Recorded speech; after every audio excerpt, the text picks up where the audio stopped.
Hi, everybody, and welcome back to the Order of Narvosc. This is session 30, The Consequences of Curiosity. We hope you enjoy.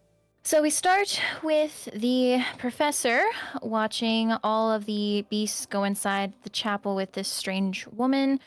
And while that's happening, Velphie's having a conversation with Antir about her soul and his soul and what they're going to do. Then she talks to Ogma and learns that Ogma doesn't have her soul and gave it to this Shadow Realm entity called Erebus. And she also learned from Ogma that the poem that Siper gave them was not complete, that they were missing some parts of it. The professor watches the chapel some more and sees the light go out and nothing leaves or enters for the rest of the time that he's up there.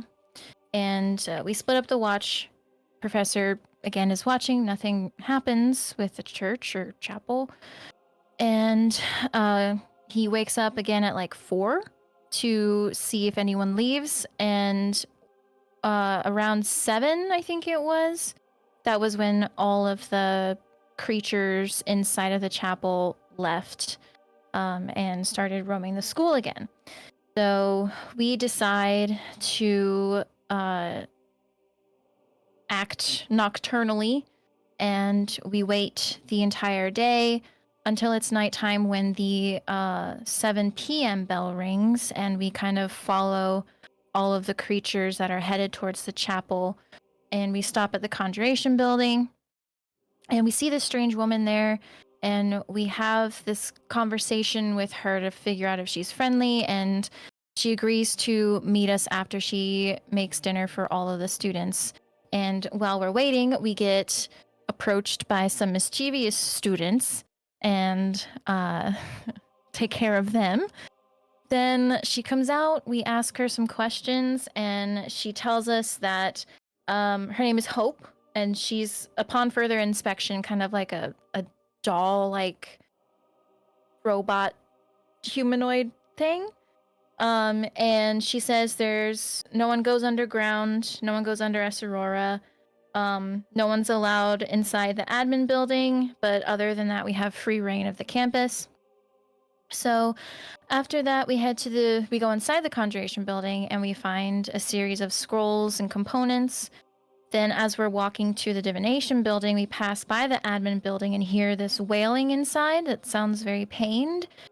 And inside the Divination Building, we find some more components and a mirror that Velphie can use as a focus. And we also find more of the poem that Siper had. And we let Siper know that we found more of it. And then we leave the Divination Building and decide to check out the admin building. And as we're walking up the steps, we hear behind us, "What do you think you're doing?" And that's where we left off. As you all are on those stairs to the administrative building, Hope is standing behind you, standing very stoic, arms straight down, doll-like blinking at the two of you.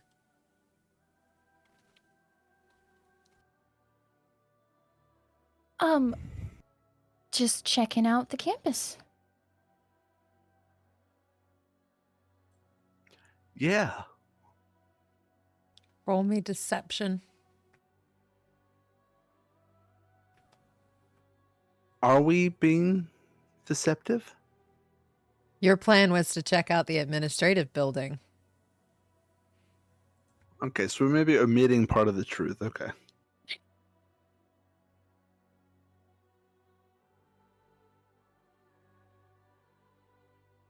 Where are you?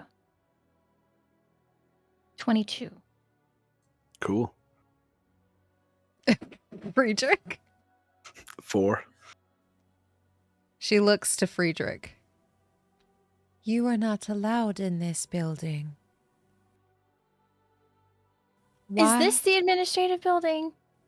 Yes. Oh, okay. I guess maybe we had the map wrong. Sorry, we just exploring. Heard something, so we kind of walked up the steps. But we're not allowed in here, Professor. Yeah, we got turned around, but did you hear that? And I'm going to be really quiet and see if we hear it again. Roll me perception. Both of us, or You both can if you'd like. 9. 15. Y'all don't hear it at the current moment. There was a noise coming from this building, and it sounded like someone needed help. Please leave the administrative building alone. Are you concerned that someone may be in there who needs our help? You being the helper that you are? The only one that will need help if you go in is you.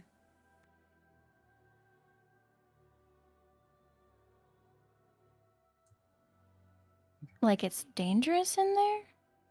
Very much so. Students are not allowed in the administrative building. Neither are guests. Do you know what's in there? Yes.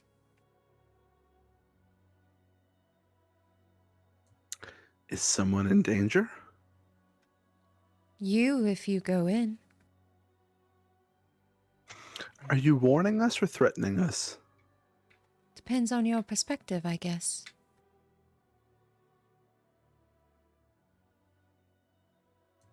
And what would yours be? I do not go in there. For we are not allowed in the administrative building.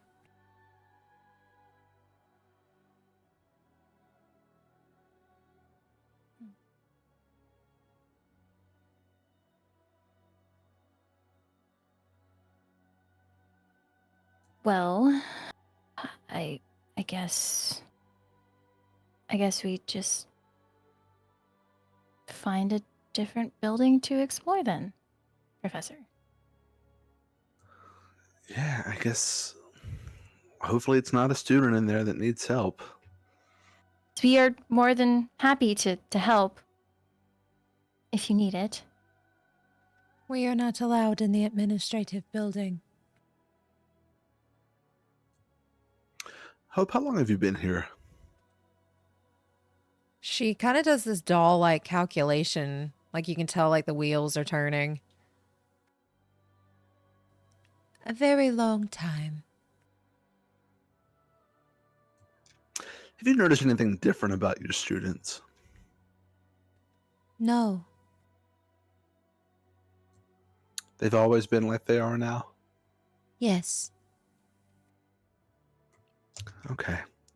Yeah, Velphie, it appears we got turned around, and this is not the building we should be looking into, so I suppose we can find somewhere else to explore. Yeah, sounds good. Our apologies. Hope we will avoid the administrative building. Thank you.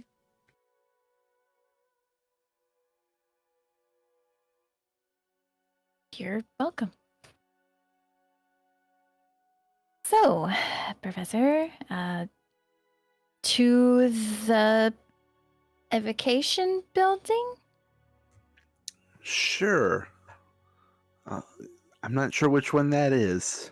It's according to this map, now that we have it facing the right way, since before we were a little lost, it is actually the building right next over to this one. She points to the administrative building. Ah, yes, an honest mistake. Yes. Well, Hope will be on our way. Enjoy your time. Thank you. And as you all are saying thank you and talking to each other, she's actually, you can tell she's casting something. Roll me an Arcana check for me, Friedrich.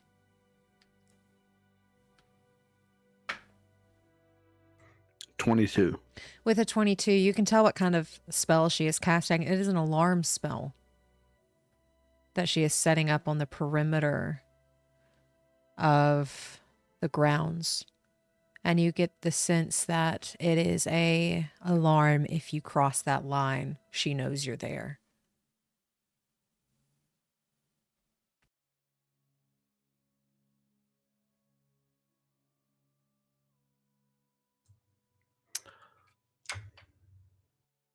I'll keep that to myself for now while we're in her presence.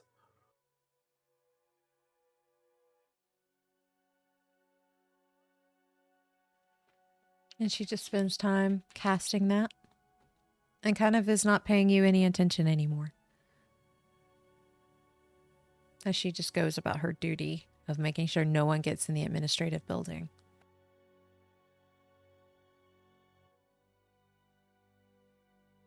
Well, onward, and Velphie will start walking towards the evocation building. I'll follow. And you all are able to make your way to the evocation building. Is there anything that you are doing on the way to the evocation building? Or are y'all just going straight there? As we get further away from Hope, I will say to Velphie, she was putting some sort of alarm spell on that building. She'll know if we go near it. I think there's a time limitation to it, but she's wary of us now, obviously. But I think we need to get in that building somehow. I wonder do you know if alarms are triggered by teleportation? Would I know the nature of the spell beyond just the name of it and the basics of what it does? Roll me Arcana.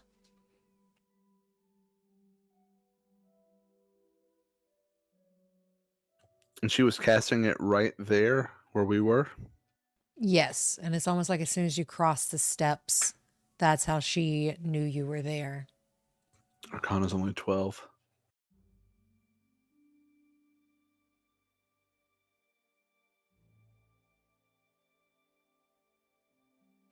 You know that the alarm spell is for unwanted intrusions, to ward against that.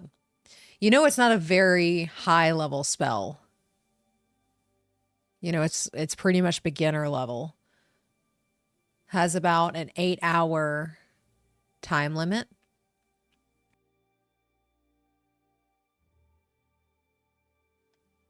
And you do know that this alarm spell would ping you as long as you are within a mile. Do I know anything about its range? Like, she cast it at the steps. Does it extend beyond the steps? You know, being a wizard, even with a 12, that it's got about a 20-foot radius. Now, how many she has around that area, you do not know. But it's a 20-foot cube. So 20 feet wide, 20 feet tall. So I'll share all those details with Velphie and respond to the question with, teleportation could work. All those limitations around it, we could go above, around. You just can't go through an alarm spell. Well, I am able to teleport to people. I did it with Antir. And I feel like it's got a decent range on it. Okay. If you can teleport to someone, would the plan then be that I infiltrate and you teleport to me? I can teleport 2 people at once. Oh, to TWO. Yes. Apologies. Thought it was TO. No. Do you have to be familiar with where you're going? I think I just need to be able to it's a place that I can see, of course.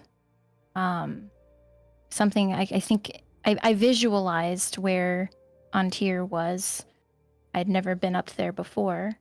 So I was able to teleport to him. But I think if someone were to describe it to me, I could possibly teleport there. But we did manage to peek inside of the administrative building before. So I have seen inside of it. Very true. Yeah, that's a method. That's... Yeah. I Sounds don't as good know. as any. Yeah, if it bypasses the alarm spells that are up.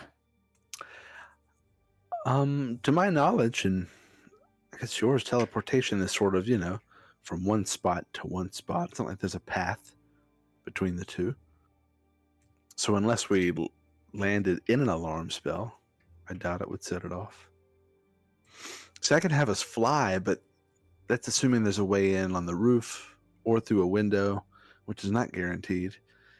It's possible she has windows alarmed as well, but it's a lot of spells to keep up, and I don't think you would expect many people to go in through an upper floor window. Yeah.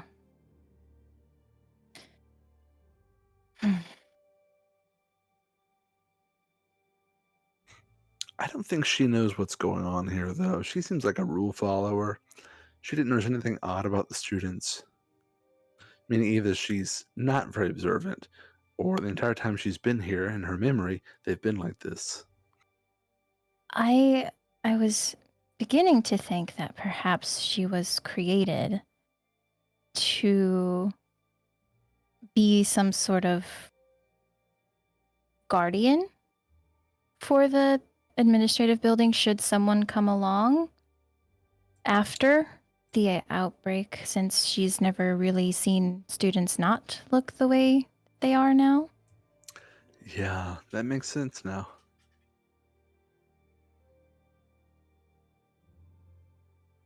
So If we teleport in, any ideas on how we get out? I could teleport us out. Okay, I didn't want to assume. That sounds very simple, though.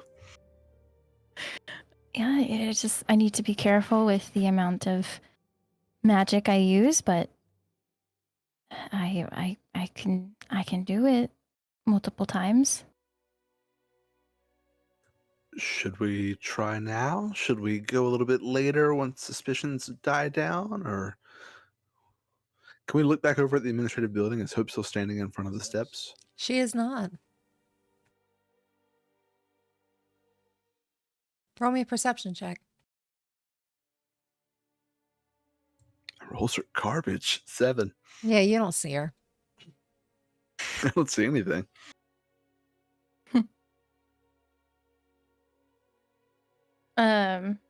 Can I turn back and look You since the can. professor's looking? Okay.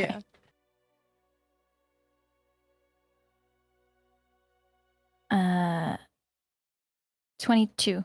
With a 22, you look back and you actually see her walking back towards the temple like she took your word. She's walking back, heading back to her students. And with a 22, you also start to hear that pained wailing from inside again.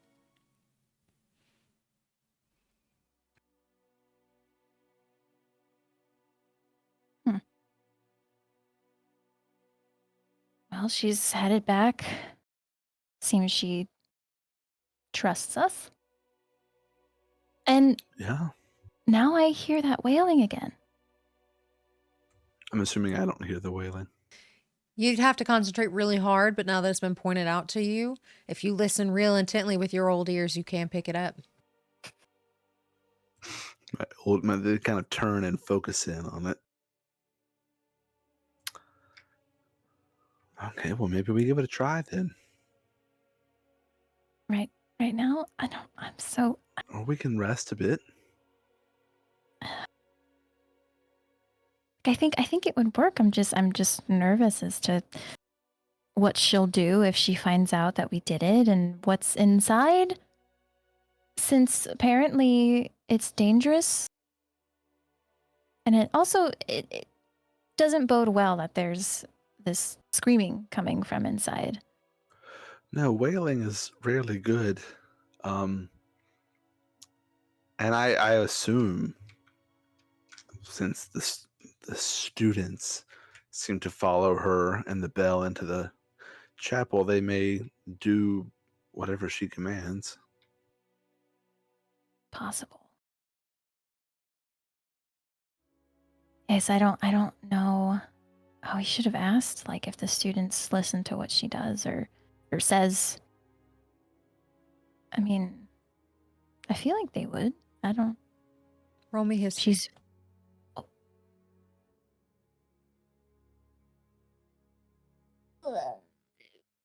12. With a 12, you recall her mentioning something along the lines of she doesn't force her students to do anything. Okay. Well, if I remember correctly, she said she doesn't force her students to do anything, so it could be implied that she can or she can't force them.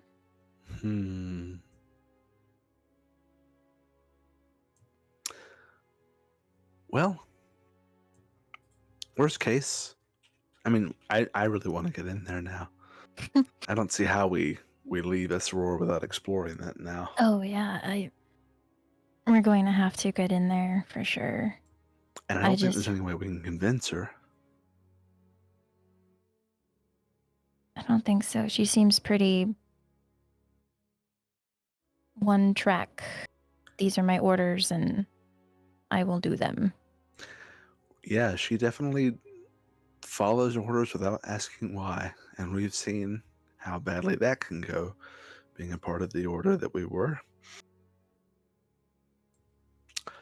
So I say that we do it. I don't have a way of dispelling alarms or anything, so teleport sounds the best way.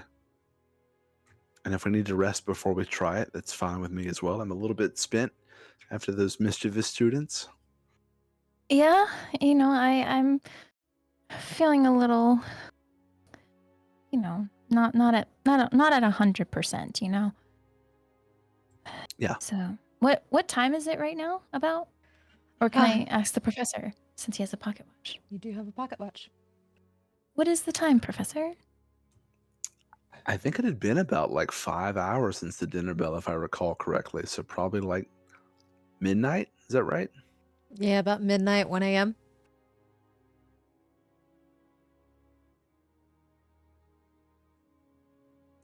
So we would have about 5 hours to conservatively to explore wherever we end up going. So either we try the administrative building or we try one of the other buildings here. Rest for the evening and then try again tomorrow. Yeah. I mean, we could spend the rest of the night looking through each building and gathering what we can for Limbo. And tomorrow night, we try for the admin building. Yeah. If that sounds like a good plan. Sounds good to me. I think we're relatively safe here as long as we don't, keep an eye out for those things we ran into in front of the conjuration building. Mischievous students. Yes. That Hope doesn't seem to... She also doesn't really keep them in line. They sort of do what they want, apparently. Yeah. Well, she says she doesn't force them to do anything, so... Right. Yeah, I think she's more of an alarm than an enforcer. She just alerts whoever the powers that be are that something is happening. I wonder then if she's alerted about us to whoever, whatever she is working for.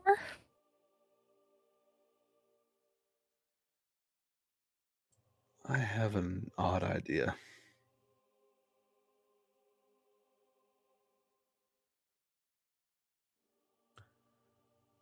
DM, Yes. Hope appears to be a doll or some sort of mechanical being, right? She is. Is she considered an object or a person? Not getting too philosophical, just game rules wise.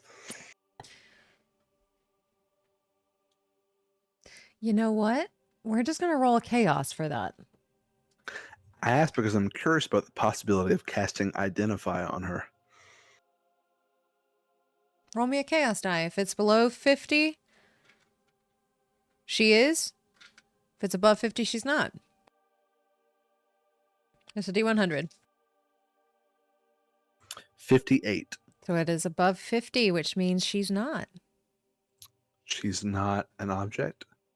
She's not a person. Damn.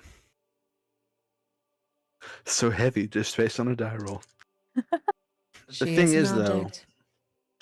my Identify is a ritual, and it does take 10 minutes. I would have to lay my hand on Hope for 10 minutes, keep a conversation going with my creepy hand on her shoulder while talking, which, if it was a quick sort of thing, I don't know. I could potentially take the belt off route. It's worked before, hasn't it? Well, Now, we're lucky that, with friends, you have to be a person in order to cast it. right. She's not a person.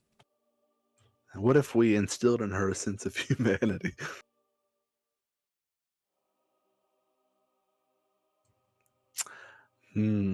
Okay. I don't know. I do feel like she was created. I think you're onto something there. Someone magically inclined. I was about to say something, but I'm like, no, that was the prequel. Ah, It's like a whisper, but I don't know it. yeah, just got this inkling, this shiver down my spine.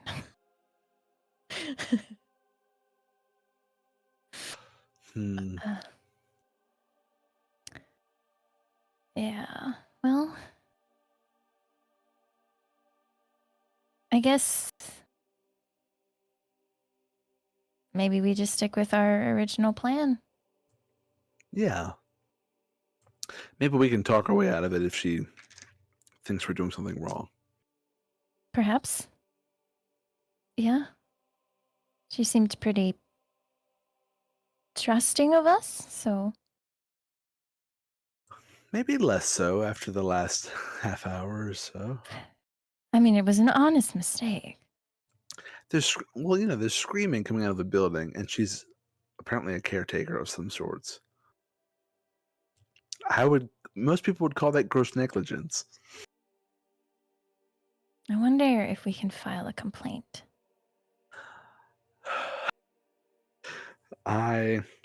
She wouldn't answer us. Didn't we ask earlier who was in charge, who made the rules, all that sort of stuff? And she just said it's against the rules.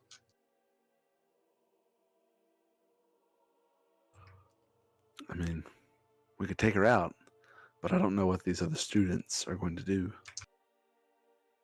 or what that might trigger. Yeah, I don't know. Something in me tells me that it's better if she's alive. I guess I meant like incapacitate in some way. Oh, okay. Well, I don't know how we do that. Yeah, I'm not sure either.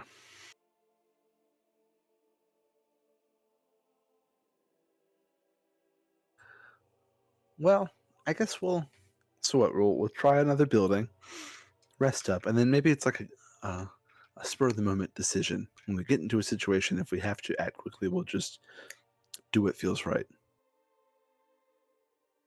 Yeah. Go with, Normally I'm a planner, but I'm starting to feel that approach a lot more these days. I feel like in times that, especially here, there's no planning. There's no way of knowing what's going to happen. If we might open the door to the evocation building and out floods 40 of those beasts, and this could be the end. Or it is totally empty like the other ones, and we are successful, and we get a bunch of really interesting items to bring back to Limbo because we will survive all of this. Those sound to be two plausible possibilities. And a bit more nervous than I was. Sorry. It'll be okay. I'll be okay. We'll be okay. We can run. We're fast. Yeah. So are y'all going into the evocation building? Yeah, why not? But can I Yeah. observe it from the outside first and look for any sort of signs of magical wards or alarms? Roll me a perception check.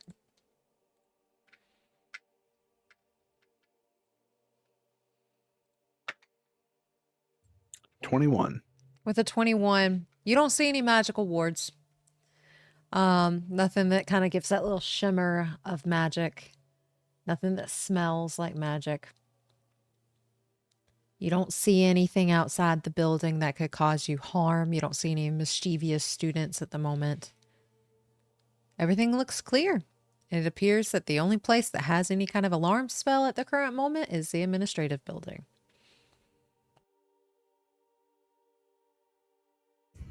Well, shall we? We shall. You all walk up the stairs to the evocation building. And again, same kind of building created with this tarnished white stone, blue and gold marble inlays. And as you walk in, you see walls adorned with all kinds of books and histories and items. And since you all are in the evocation building, you see softly glowing magical candles that float in the air above you that light up this area. And then there's an entrance desk at the front. This is a 2-story building. You guys have been into one of these buildings before, two to be exact. So you do find a little map in the same spot you found the other one.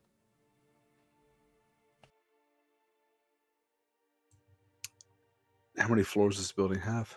2. Are we at the ground floor? Yes.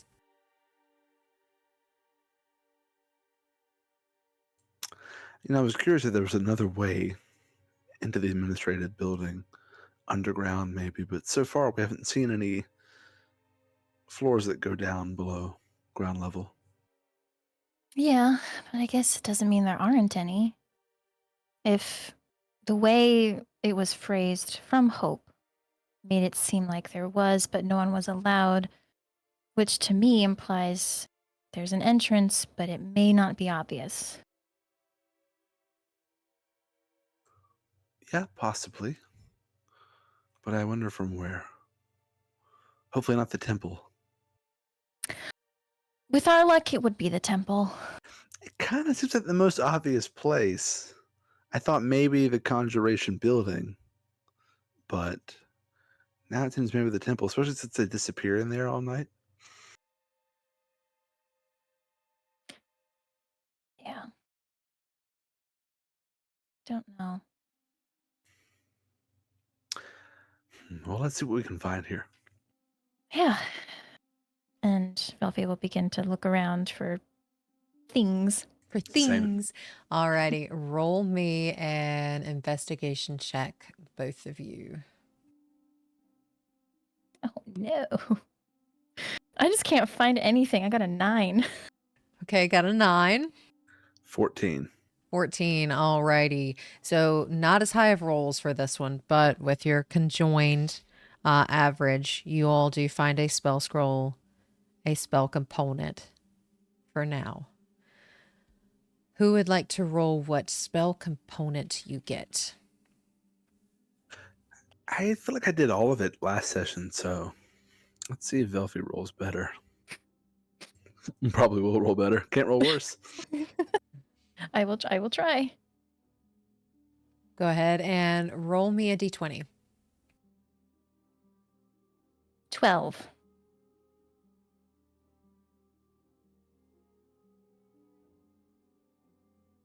Alrighty, with that, you are going to find...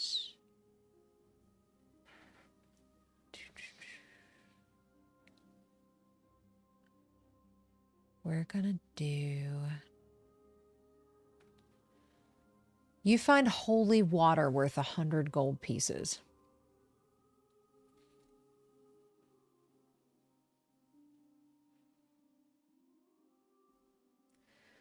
Roll me a d10.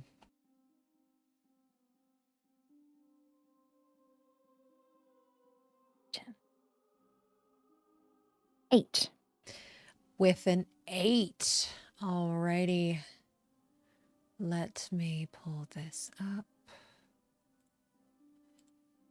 Roll me a d20. 6. You find a firestorm spell. That's the scroll. That's the scroll.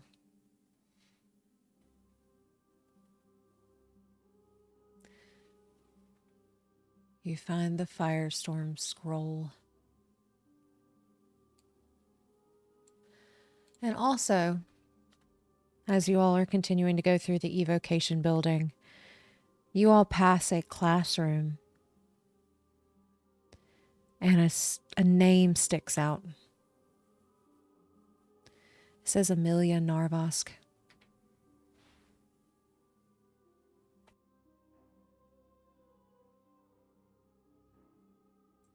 What is the name? Is it like a professor's name, a student's name?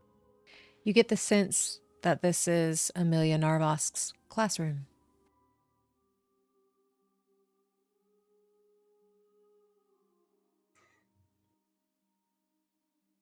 This is interesting. Yeah. Do we know Amelia? You do not. Just the last name. Just the last name. Do you know if Narvosc had children? Or was he married? You know, I don't know. There's really not a lot of talk about Narvosc. At least, not that I remember. Back at Sydonea. Yeah, not for an order that bears his name. I know my book doesn't like him.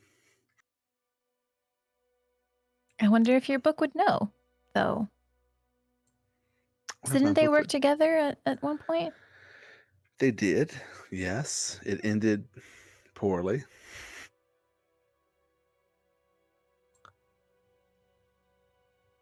I mean, I guess it's worth an ask, right? If you want. Why not? I'll pull out the Librum of Souls and Flesh and just say, hello. Do you want?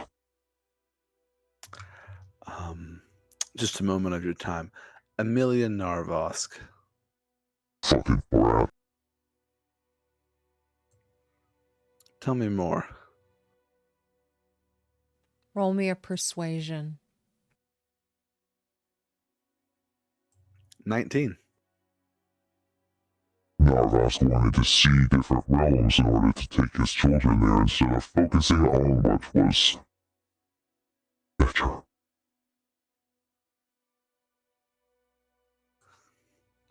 I'm going to be honest, it's a really deep voice you have there. He said Narvosc wanted to take his children to different realms rather than focusing on what was for better. So this Amelia, one of his children? Unfortunately. Unfortunate that she was one of them, or unfortunate that he had children? Both. Why are you asking? Well, we're at S Aurora right now. You want me to ask them where? I didn't think to ask your permission. Yes. The face that's on your book sucks itself back in. I think he's done talking right now. He doesn't like being in this Aurora, but I was trying to provide some context as to why I was asking. Mm. Well, did you find anything out? Seems to have been one of Narvosc's children, Oh, but okay. not much more beyond that. Obviously, he didn't like Narvosc in his mortal life, and I think the association of this Aurora and the history that Narvosc had with the school, he probably just detested all. Okay. Roll me a history check, both of you. 19. 25. You both remember in the book written by Kirik, said, I will show us Aurora. I will show them all. Yeah.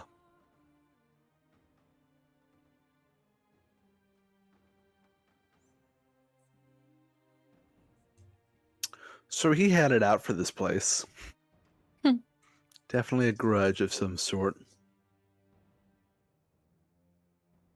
Yeah. But so Narvosc had a daughter, at least one child.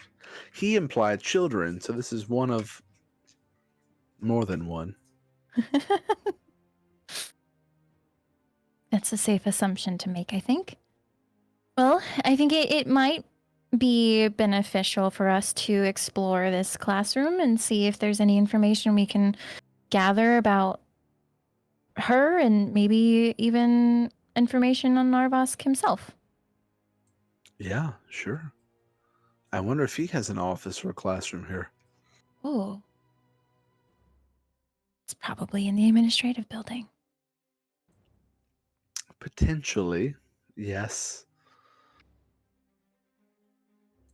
And yeah, can we further explore the classroom, or is it the earlier roles, or how does that work? As you all walk in, you all see a classroom that is set up very similar to an anatomy classroom. Home. A doctor's classroom, a healer's classroom. Roll me an investigation check.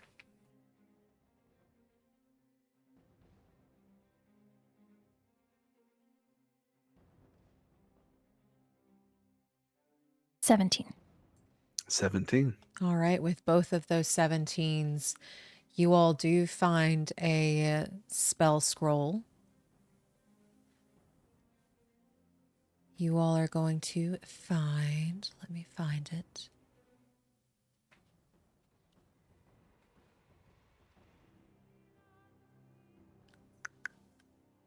You all find a 7th level resurrection scroll.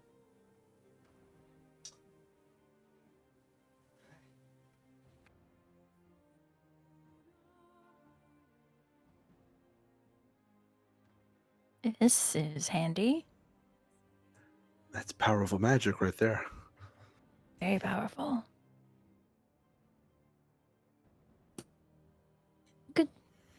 Good to have, should something happen.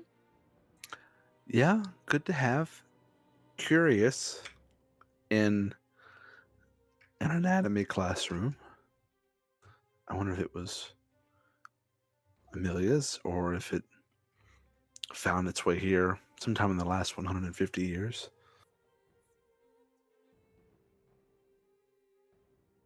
Yeah.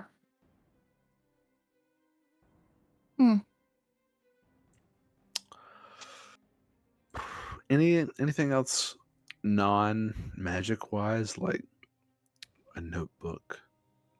Is there like a blackboard or anything with anything written on it? You do see that her blackboard has notations on it, and you can tell that they're all healing notations. And you get the sense that this professor was a professor of healing magic. And as you all are looking, you do find Amelia Narvosc's research notebook.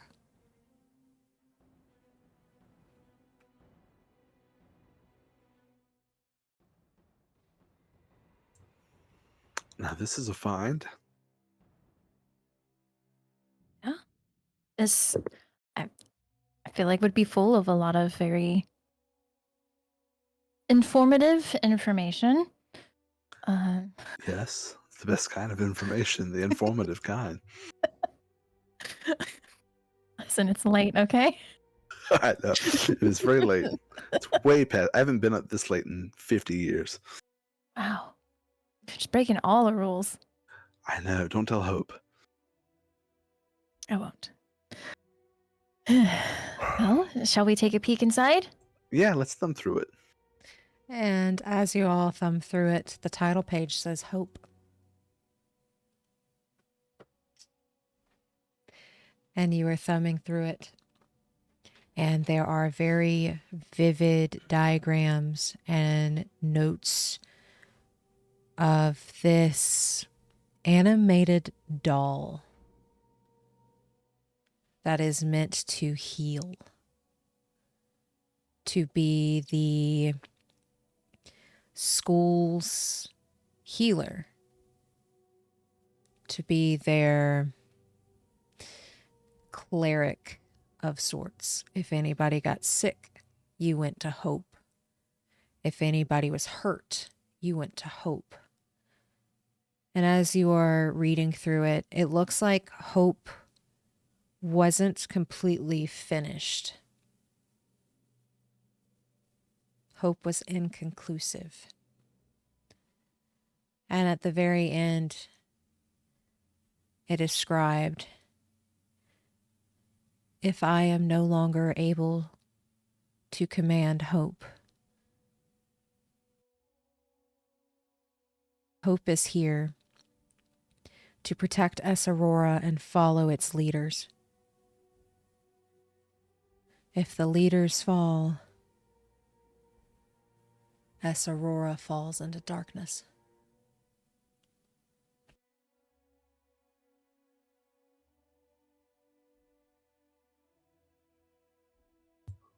I'm going to assume that S. Aurora indeed fell into darkness as she feared. And if it hasn't, I would hate to see what it looks like at that point. Yeah, this seems pretty dark right now. Yeah, which makes me wonder if Hope is just running on some sort of latent memory of what she used to do. Yeah. So she was around, unless she was created shortly after the outbreak, or alived, animated. What's the word? Roll me in another investigation check based on when you're looking at the research notes. The research notes look very organized, and that last bit looks scratched. Roll me an investigation check to see if you can figure out like what the meaning behind that is. 14. 12. Alrighty. You're not quite certain, but with how quickly that last bit was scratched, you get the sense that Hope wasn't done before the outbreak. So she's inconclusive. She's not done. So you get the idea Hope did not see before the outbreak.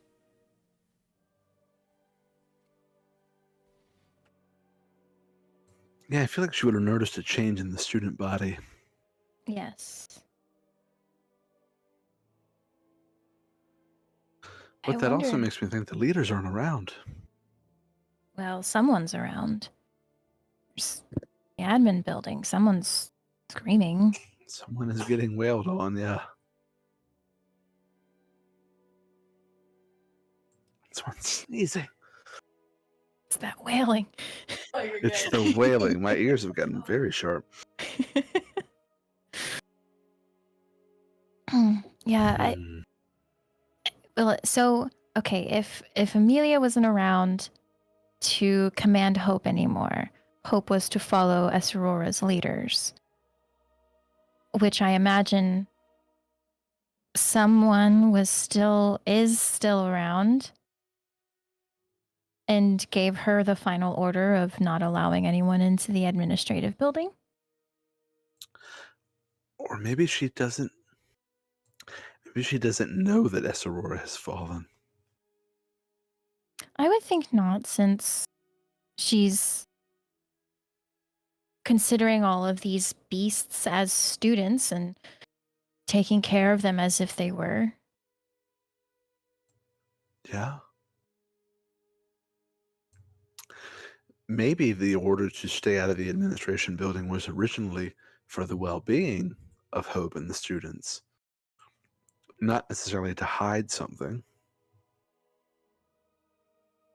Which, kind of doesn't make me want to go in there. But at the same time, I really want to go in there. I hate to leave this riddle unanswered. Like, we found a lot of great things here, but I don't know when or if we'll ever make it back. And I'm very curious. Yeah. And given the connection to Narvosc, I would hate to leave a potential crucial thing unexplored if we're trying to stop whatever's happening. Yeah. No, you're right. I mean, getting into that building, I think, is important. But I'm nervous about it. It's just us two. Yeah. Hope does not seem like she will be of any help if we fall into trouble.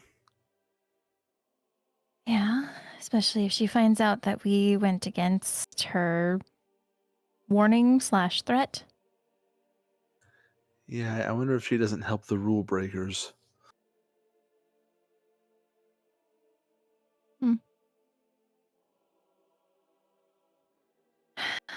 Well, is there anything related to that poem around? Like, could I search the desk or see if there's... With y'all 17 investigation, there is nothing related to that poem in here. Okay. Okay, well, I guess do we want to move on to another building? How much time did it take us for this? I will say it's probably around 3 a.m. in the morning now. Okay. Probably have time for one more building. If there's one on the way back, I think there is. Yeah, we could head back. She'll look at the map, Abjuration building right next door, and then we'll pass Enchantment on our way back to the cafeteria. True. I've noticed. I'm assuming, DM question, being a wizard, I'm familiar with the different schools of magic. Yes. There's no building that seems to be dedicated to the school that I practice. I don't know how much necromancy is something you want to spread among young, impressionable students, but it is curiously absent. You're the DM, you don't have to raise your hand. The spell you picked up, Resurrection, is a necromancy spell. Oh, I don't know why I thought it was like something else. But with everything you have learned from your School of Necromancy book, necromancy is not really a common wizard spell usage thing. Could not get my words out there. It's not common for wizards to study necromancy. It's actually kind of taboo. Right. Well, That means I'm sure someone around here was studying it, just not out in the open. Sort of like myself when I first got into it. Yeah, I mean, we found it in Amelia's desk, and she's trying to bring something to life. So I would imagine it was her. Yeah. Yeah, what do you say we check out Abjuration and then maybe call it a night? Sounds good. Okay. I'd love to be back well before they come back. Yes, we want to be safe. Don't want to be out when they come out. And you all are able to head to the Abjuration building. And again, that same tarnished white stone, the staircase that goes up, blue and gold marble inlay, walls filled with books and items and magical things. But when y'all go into the Abjuration building, y'all see little spheres of like this bright pink light that just kind of floats around. And when you walk in, it creates this little sphere around you, a little protective bubble. And then it goes away and it goes back and floats around the top and around the ceilings. And then it'll come back and swirl around you again and then goes back up.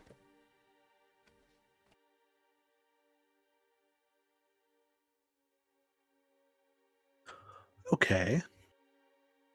It's kind of welcoming. Yeah. I'm partial to pink. I Yeah, find that comforting. it suits you. I can't really change it, so. Well, it does suit you though. So that's good that it worked out that way. Is there like another map or anything around? in the There beginning here? is, as you all walk in, it's in the same spot, kind of like a little welcome map. Roll me perception.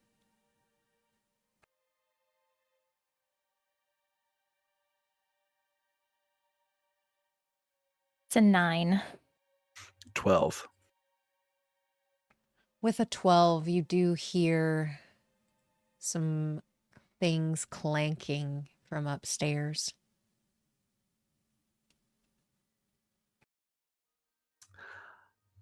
Do you hear that clanking from upstairs?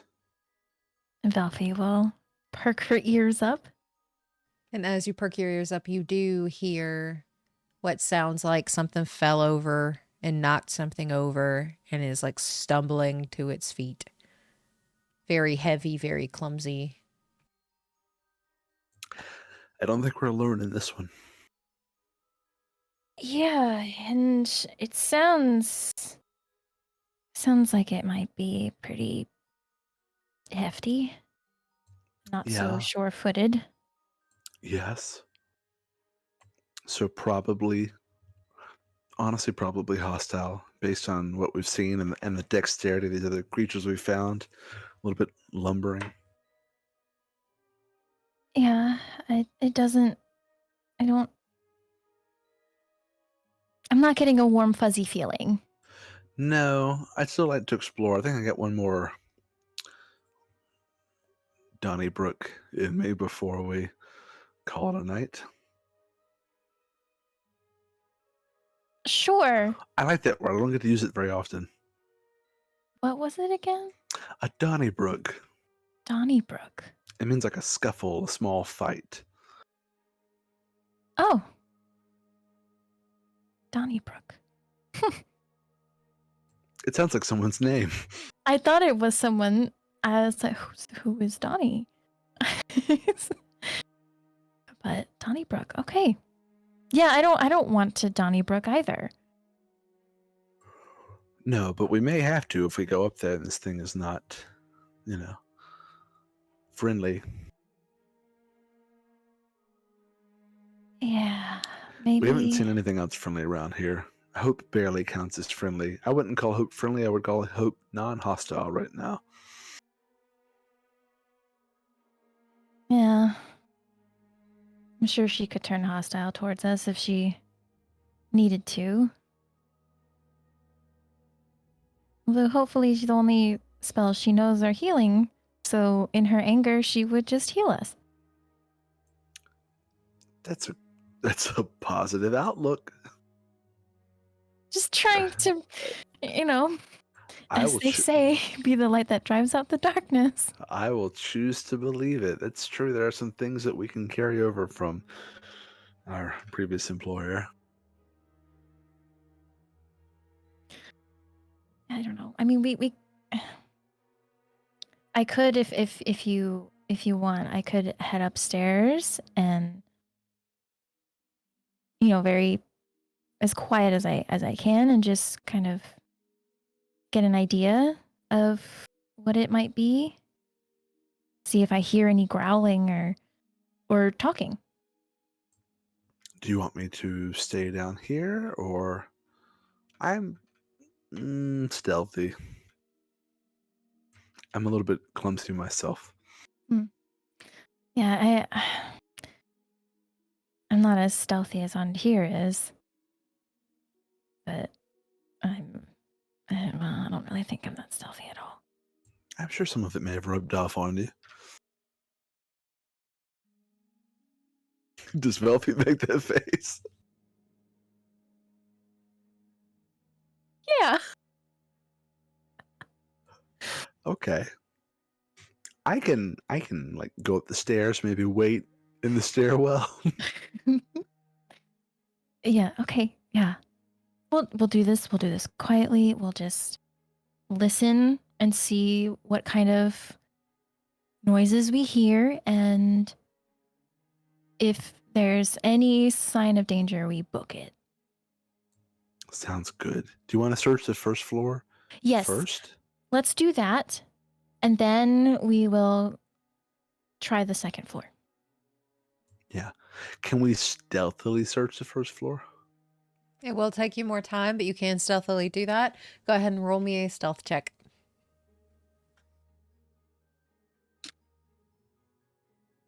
19. 4. Alrighty, as a group, though, that's not terrible. So you will think you're doing okay, except for Professor Friedrich Velphie. You kind of have to pull him like away from broken glass and things like that, and like broken things that'll fall over.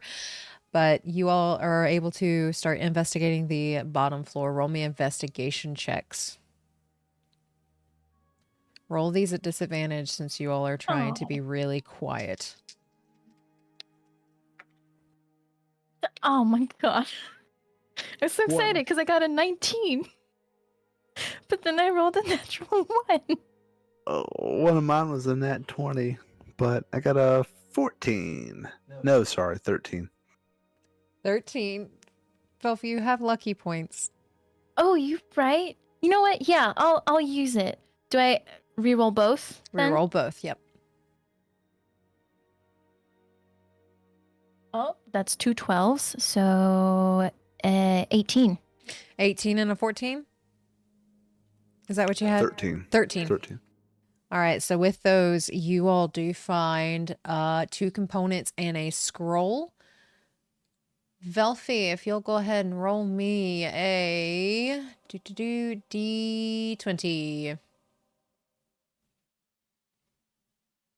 9.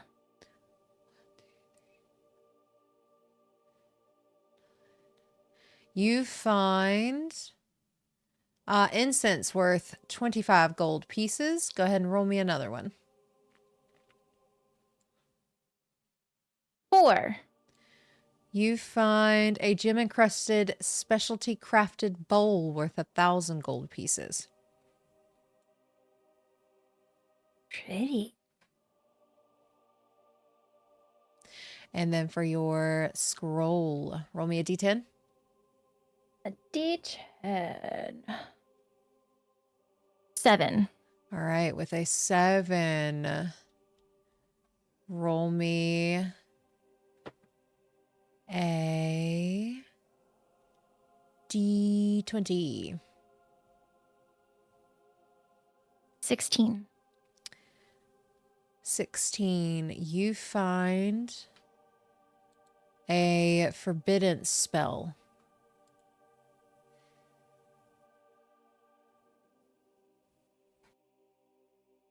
Can I like quickly skim it to see what it does? Roll me a Arcana check to see if you can understand this writing. Okay. 12. You know it creates a magical ward, but you're not really sure exactly what it does. But with the title Forbiddance, you think it forbids people from coming in? Okay. A ward. Forbiddance. Okay. She will share those with the professor. Good, good. More for the taking. Getting a lot of good stuff. I just hope we can bring it back. Yes, that's the real trick. Yes. It would have been nice if they gave us another teleportation scroll that we could have just used to go back to Limbo and we wouldn't have to travel all the way back. But Yeah. I'm also assuming we may could use some of this if we got into a bind, but the less the better. yeah. Yeah. I mean, it's not like they know what we have, so Right. Or even what's out here. exactly. And So- at this time, you hear a as something falls down the steps. It might be coming to us. Oh. Can I just turn and look and see what fell down the stairs? You would have to go and find the stairs. Oh, okay.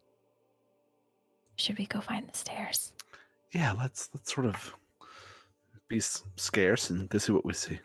Okay. So we're trying to find the stairs. You all know where these stairs Real are quiet. as you start making your way with that 19 and that 4 stealth check from earlier, trying to make your way to the stairs and see what fell down it. And as you all get closer, you see this hulking frame starting to stand up. It's slow. It's real slow. But as it stands up, it's got shorter arms, but very long legs, and its head almost touches the ceiling like it's a little too tall. And then it's got like this triangular looking face that comes to a point. It doesn't have any eyes, but it's got very sharp fangs that are in that triangle as it's taking sniffs. And it doesn't seem to notice you yet.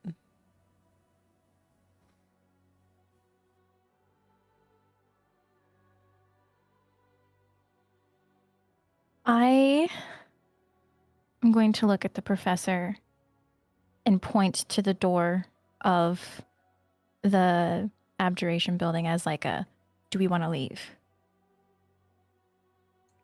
Do we just see the one thing? You just see the one for now. Do we hear anything else from upstairs? Not at the moment.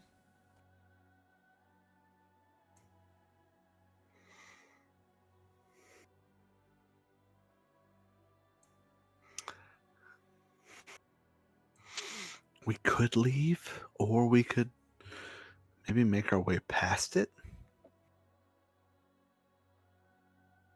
It is Well- blocking the stairs. Is it still moving, or is it just sitting there? It's just standing there sniffing.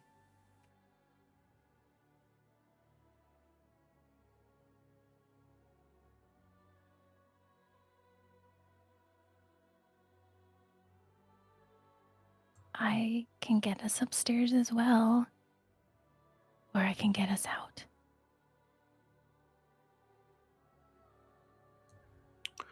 What if we distract it and go around it?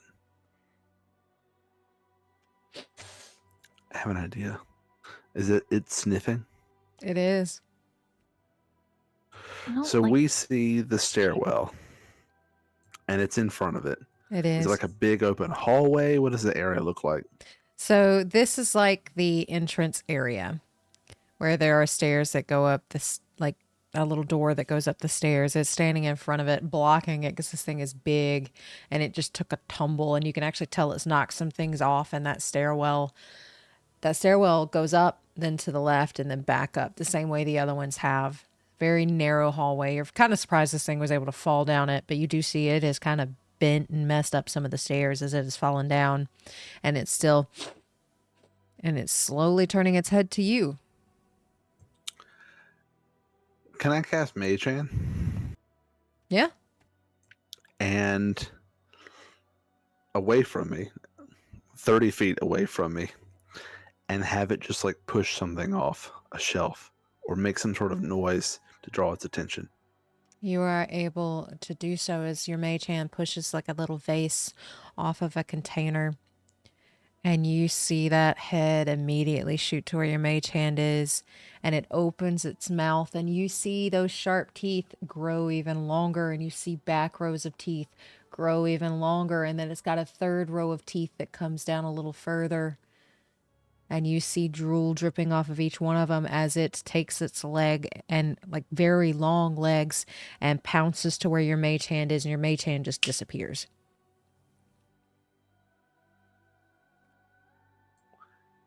Is there a path behind it now? It is moved. But with knowing how this building works, if you go upstairs and get trapped, you cannot get out. That sounds like a warning. There is no other staircase upstairs. Are there windows? There are windows.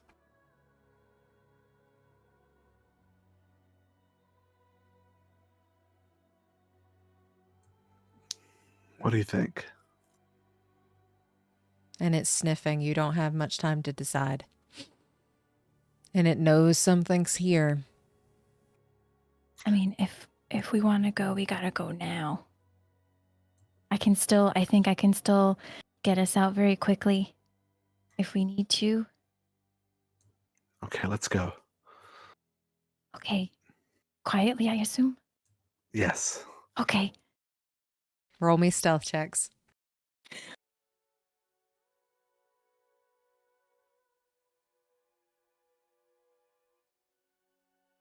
$22. 21.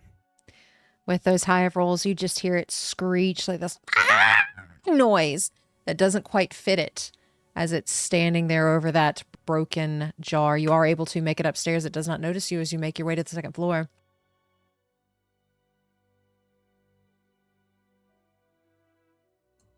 Okay. I don't know if it can get back up here or not. Maybe, but we should probably go ahead and start looking for what we can. Yeah. Yeah, let's go ahead and do that. Okay. Roll me investigation checks at disadvantage.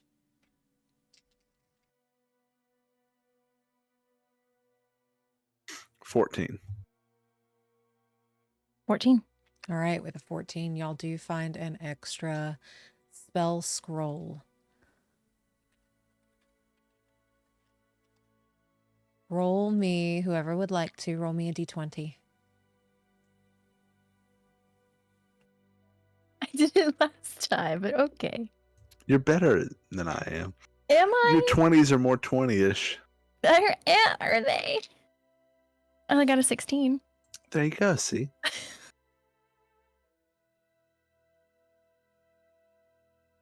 You get a Shield of Faith spell scroll.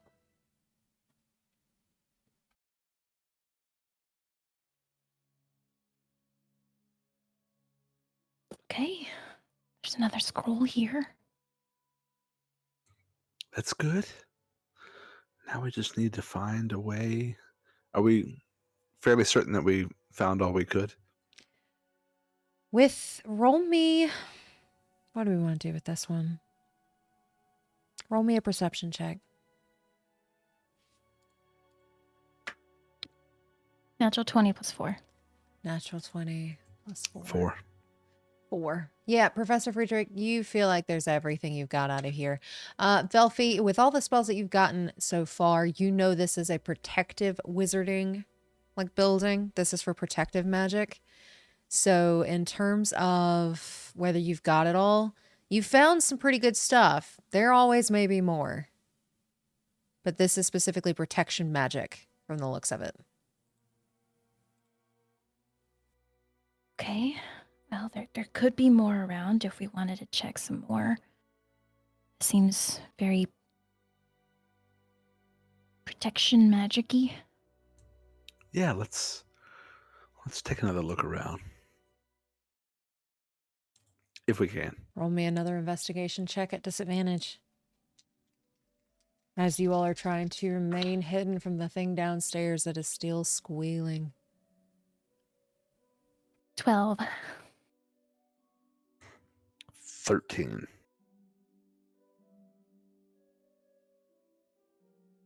With a 12 and a 13, you all do find one more spell scroll. Roll me a D20. Okay, I'll do it. That red die was trash. I put it up. 2. You get Arcane Vigor spell scroll. What does that do? Arcane Vigor, as you open it, roll me Arcana. 16. 16, you know that this is a healing spell, which you are able to tap into your life force, and above table, you're able to roll 1 or 2 of your unexpended hit dice and regain those number of hit points. Oh, it's like a short rest spell, but it doesn't take a short rest. Yes. Cool. Okay. It's another good one. That's good. We like good. Yeah. You think we're good here? Think so? Yeah. Should we call it a night? I think so. I don't necessarily want to get involved with that thing. That's a lot of Downstairs. teeth. There's a lot of teeth.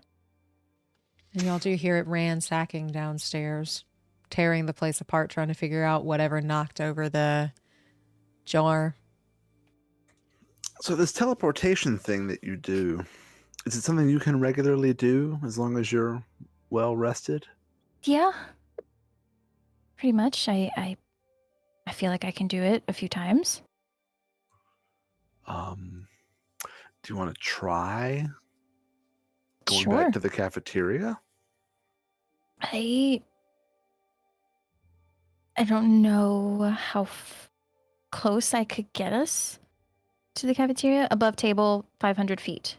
500 feet can probably get you back to the Conjuration Building.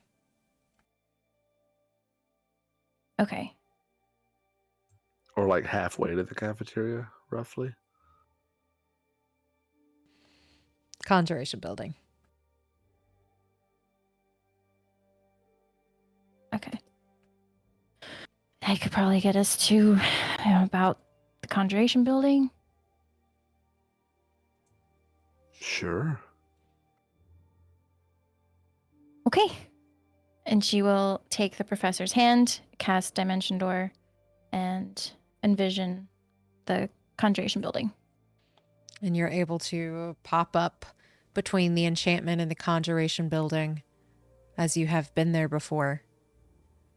And you are now outside of Abjuration. Away from the teeth thing. Yeah. It's pretty cool. Yeah. I was excited to learn that I could do that. Just kind of get me. That's how I got to my classes. I was a very heavy sleeper. So I'd wake up with not enough time to make it. Sometimes to your classes as well. I would just teleport my way there. I never noticed you being tardy, so, but it's good. You use what you learn to your advantage. That's the real world. Because you never know when you're in anatomy class when you'll need to escape a giant multi-road teeth beast.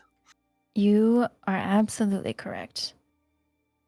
Never know. It could happen at any moment. Practicality, yes. Well, it's been a long day. Cafeteria? Cafeteria, let's go. Yes. And you all are able to make it back to the cafeteria, get that door unlocked. The horse and the goat are still in there. Straya and Beatrice are still good as you all open that door, and you all are able to close it behind you.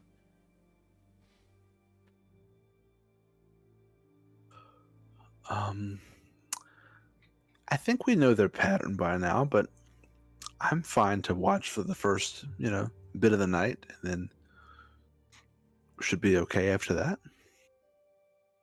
Sure, yeah. Whatever works for you.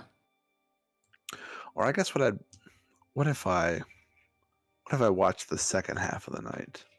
What time is it? Is it still about 3 a.m. or 4? Y'all went in at about 3 a.m., so it's probably closer to 4:30 since y'all were being stealthy and taking your time and trying not to make noise. It took a little longer, so about 4:30.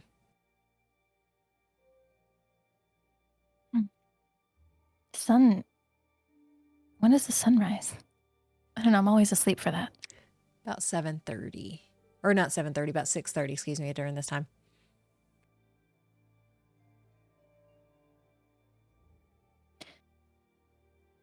Yeah, if you want to watch, that's fine. Totally do that. Yeah, just want to make sure you're well rested. Yeah, sleep sounds good.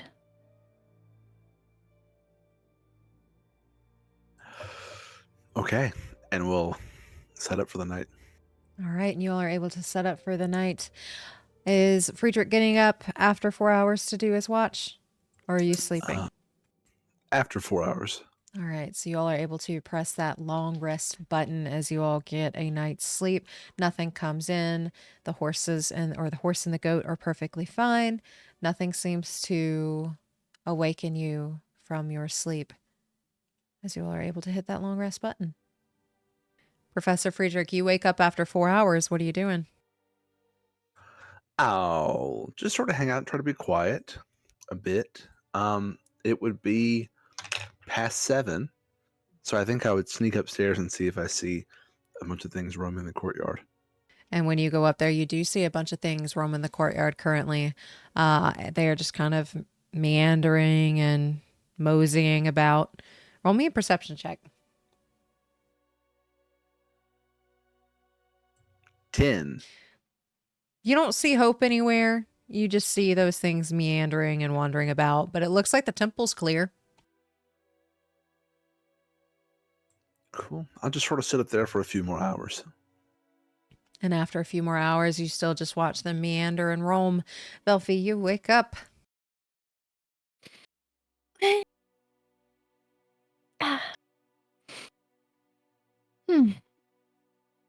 Professor?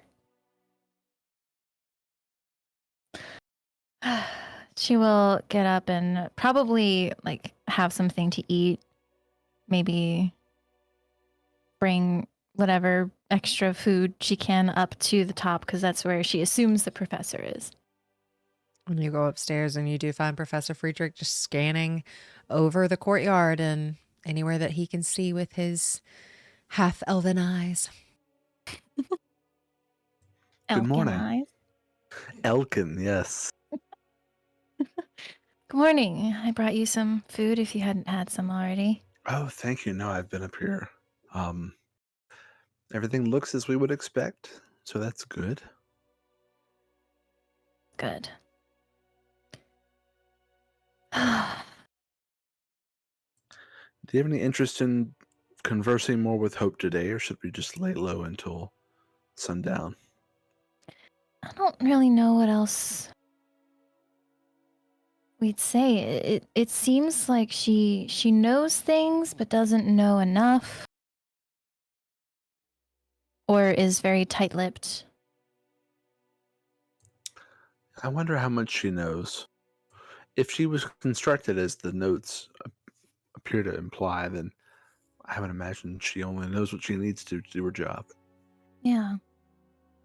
That's what I was thinking. So I don't really know how much else we could get out of her. But having a healer on our side sounds pretty nice. Do you think we could get her on our side? I mean, we need to break her rules. Yeah. Well, if hoping that teleporting into the administrative building won't trigger the alarm, she'll be none the wiser. True. assuming we don't try to leave without tripping the alarm. Yeah. We're still sitting upstairs having this conversation, right? Can I see administration from here? Yes. Is there anything going in or out? Anything even close to it? Do these people that are things that sort of meander around it, do they keep a distance from it? They do. Nothing goes in, nothing comes out.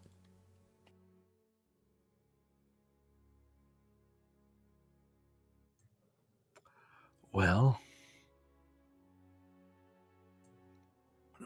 it seems whatever we face in there will be the same. Maybe the same. Regardless of what time we go in. But it'd be easier to get there at night. So Yeah. we teleport in, see what we see, and then get out.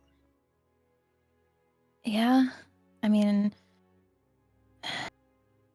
if we're trying to figure out more of this riddle, I feel like we might need to spend some extra time in there. Since I strongly believe the way to the underground is in the administrative building. I think you're right. It's just with that wailing and Hope saying that it's dangerous. You know, I don't know what could happen if we go in. Are there a bunch of monsters just roaming around, just like that creature with the 3 rows of teeth? Or is it just some guy screaming? I don't know. I mean, it sounds like, according to this riddle, something is bound down there. Generally, you don't need to bind something that's in control. Yes. You would bind it if it's unpredictable or trying to escape or something. Magic was sown and shadows first grew.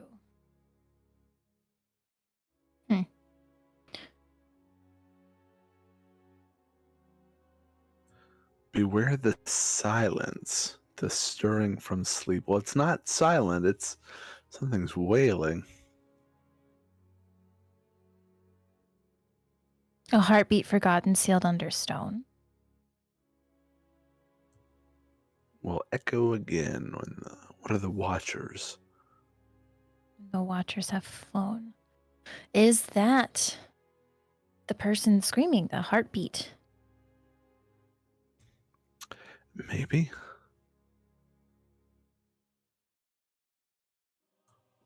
I don't know, is there someone resting under the administrative building, and is there something guarding it?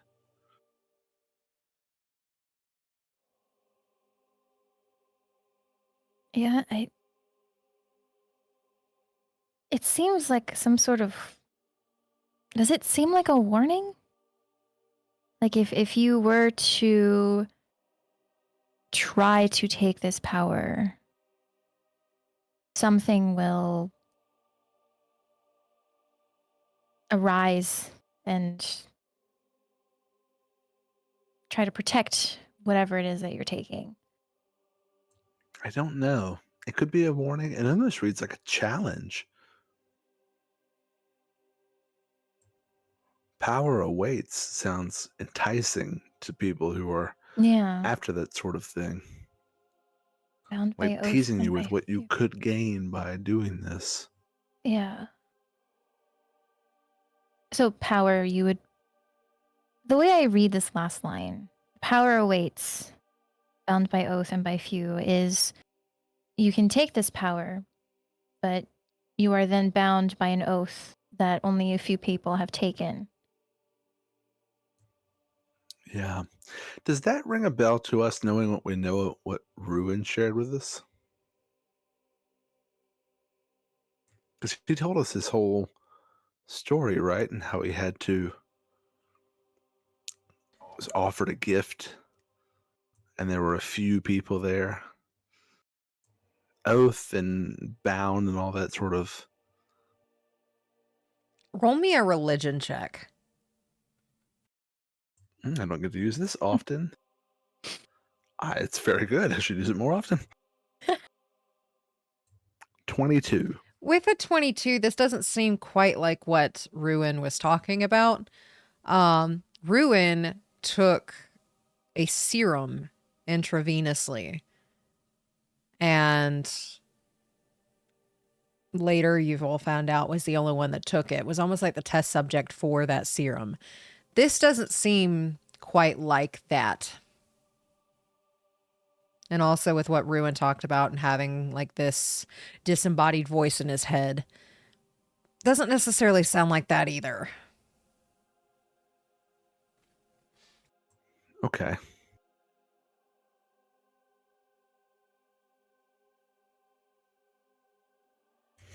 Well, 500 feet's pretty far. If we run into trouble, I'm sure we can get far enough away to run. Yeah, but I can only do it a few times, maybe 3.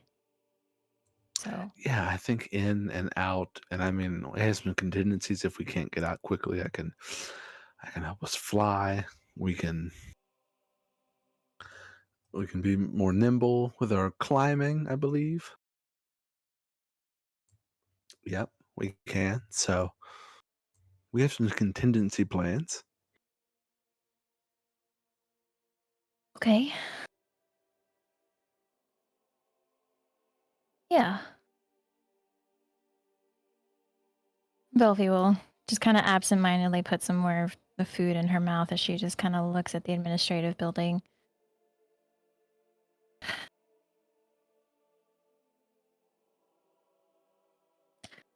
I don't know. It seems like something's gonna happen.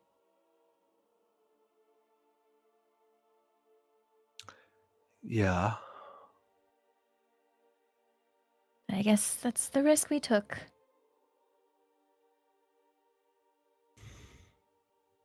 What do you think's going to happen? I don't know. Either well,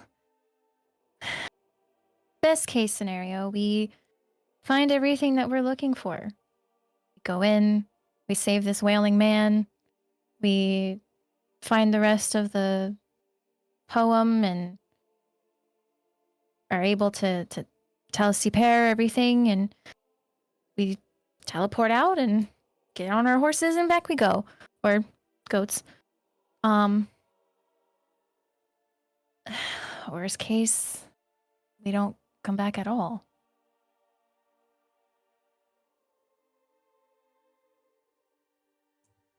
Maybe only one of us. I don't know. It's possible we could just go with what we have, and then maybe we could come back with a larger group. We at least have a bit more information now to go on. This is true. Maybe that could convince Siper and crew to devote a few more people to it.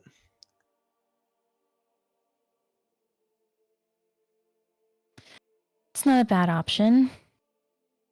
Just take what we can and say there's a building that we couldn't get into, not without backup.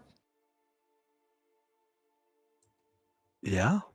Or we risk it and we just go in and see what's in there. I mean, Maybe we're very capable, but it is a risk. it is a risk.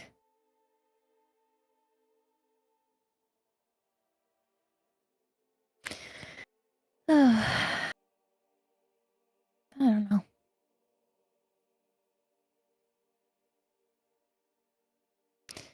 We can try. And And If the it's- moment that something feels wrong, we just book it back up and I teleport us out. Yeah. It's worth looking, maybe. It may be nothing. Maybe nothing. Although why would the administration tell Hope that no one's allowed inside if there was nothing there? I don't know. Maybe there's a strategy to building up a lot of fear and uncertainty around something that's very vulnerable, so people won't go asking questions about it or seeking it. I feel like saying you're not allowed inside somewhere makes someone want to go inside all the more. Certain people, some people will take that and say, "Yep, you're right. I don't need to go in there." Yeah. Well, unfortunately, I'm not one of those people. I want to go in. I think it's the same thing with the puzzle. If you look at it in one way, or the riddle, it seems like a warning. In another one, it seems like a challenge. Are we up for the challenge? I think we are. Yeah? Yeah. I'm up for it, you know? I thirst for knowledge. And I'm thirsty.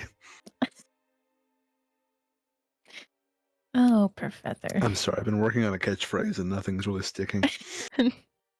And I'm thirsty. I'll keep working on it. It's a long ride back. Yeah, well, we'll have time. We'll have time to come up with something better. Not that that was terrible. It's It's as good as any. It's the first one I've said out loud.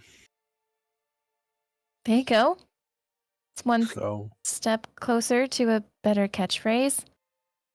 yeah. Yeah. Well, this evening, I suppose. As soon as Yeah. the bell tolls. Soon as the bell tolls. All right. And y'all are able to spend your day waiting for the bell to toll. Is there any last minute things you want to do before that bell tolls and before you start heading to administration?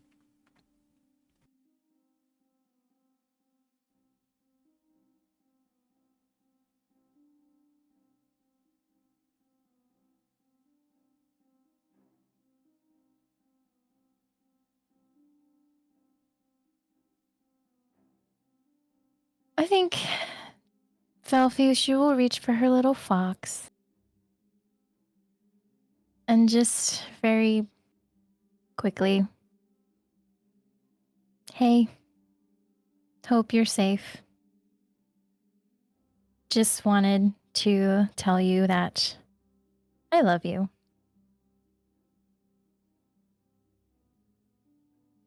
That's it. I'm safe. And I love you. I've been reading Lies and Fire.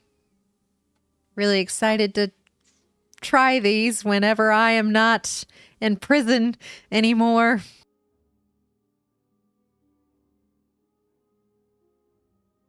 Oh, all of them. Okay. Oh, what is the sending level? She'll use ascending.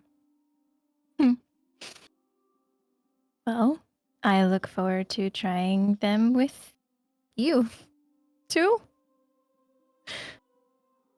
Should be fun.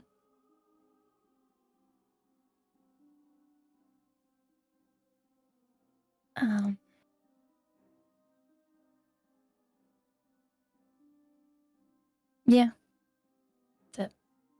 And he holds on to that sending so that way he can respond through it, but he doesn't send anything back at the moment.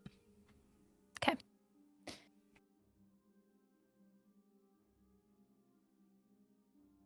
And I think that's all she's going to do. And Professor Friedrich, did you have anything? No, it's looking at my spell book. Thought I might switch something out, but no, I'm good. As you all wait for that bell to toll, it finally starts to become a little bit darker, a little bit dimmer as the sun starts to set, and you hear the bell chime, and all of those beasts, monstrosities, make their way towards the temple, and they start going in. I think that's our cue. All right. Tally forth, Sally ho. Tally forth, Salio, yes. And you all tally forth Sally Ho as you all are able to make your way towards administration. And it just towers over everything. This very large building with large wizarding towers attached to it. Is it taller than Conjuration? Yes. Barely, but yes. Can we tell how many floors from the outside? 7 that you can see. Well, I think we should go in on at least the second floor. And, or maybe just teleport through to the first one. And then if we need to leave, non-teleportation wise, anything but ground floor, because I think that's where the alarms are. But can I sense anything on the building right now? Roll me Arcana. 18. With an 18, you sense it closer to the ground.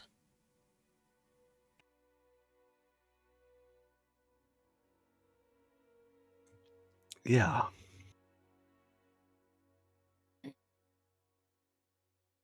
Okay, so go in on the first, and if we can't teleport out, we go out a higher floor. Try to make it to a higher floor. Is that Yeah, that sounds good. Yeah, and I think we can take our time in there. It's early in the evening. yeah? Okay. Shall we? We shall. And Velphie will place a hand on the professor's shoulder and dimension door them. She'd probably try to stand. Were we able to kind of sense where the alarm started? You know it was at least at the base of the stairs. Okay, so she would stand, pretty far back and place her hand on the shoulder of the professor and dimension door them inside to the first floor. And you get inside the first floor. You dimension door, and it's almost like you step out of a portal and land right in the middle of the administrative building's entrance. And this is beautiful. This is more elaborate than all of the other entrances you've seen so far. Of course, made with that tarnished white stone with blue and gold marble inlay. And it's almost like the blue takes you straight up to an entrance desk and then forks off into 2 entrances on either side. You see books adorning all of the walls, mainly history, conjuration magic, any other kinds of magic that they also were able to obtain, but mainly conjuration. You see magical artifacts that seem to light up the room, and a welcome desk in the far back. But before you can admire the once beauty of this building, you all see an elven man in the center of the room. He has bright red hair,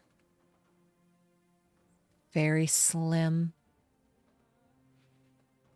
and is wearing dark blue and golden robes.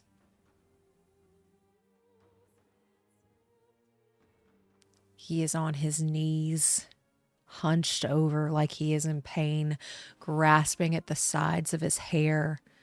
Beautiful, long, red hair, and is actually pulling it out in clumps. Hearing that magic that dimension door makes whenever you pop in, you see his face turn around. One of his eyes is this pretty green, and the other one is just blackened.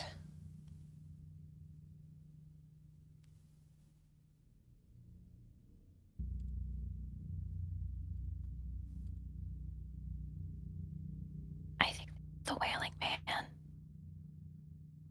Yeah, it looks like it. And it's clear he sees us? As he's looking at you, you see a little bit of foam coming from the sides of his mouth. Hope I told you not to let anyone in! I'm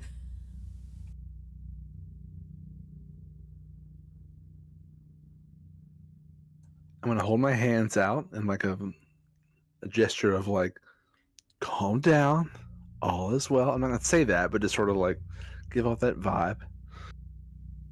Roll me a perception check, the both of you.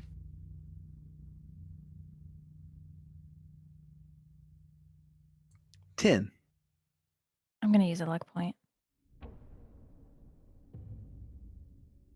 Please be better. Okay, 16.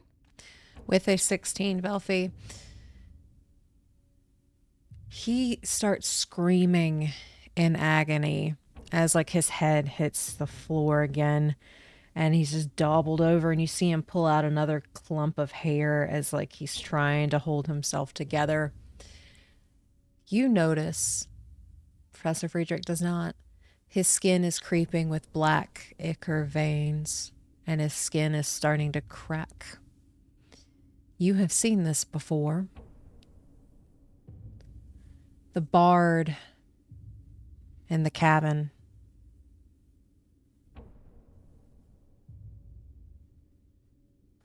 You know what happens next.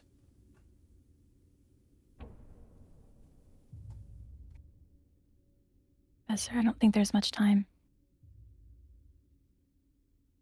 I think he's infected and may be turning. Does he appear to be bound by anything? No.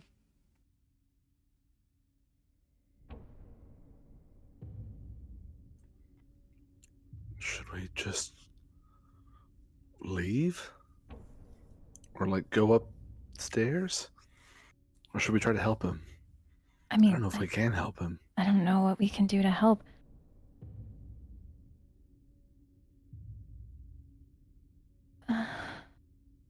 And as you're discussing this,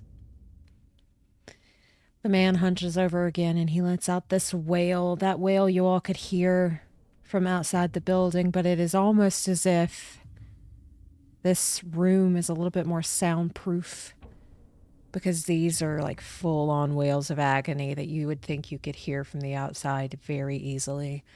And as he is screaming, it's almost like when you all walked in, his focus was turned towards something else.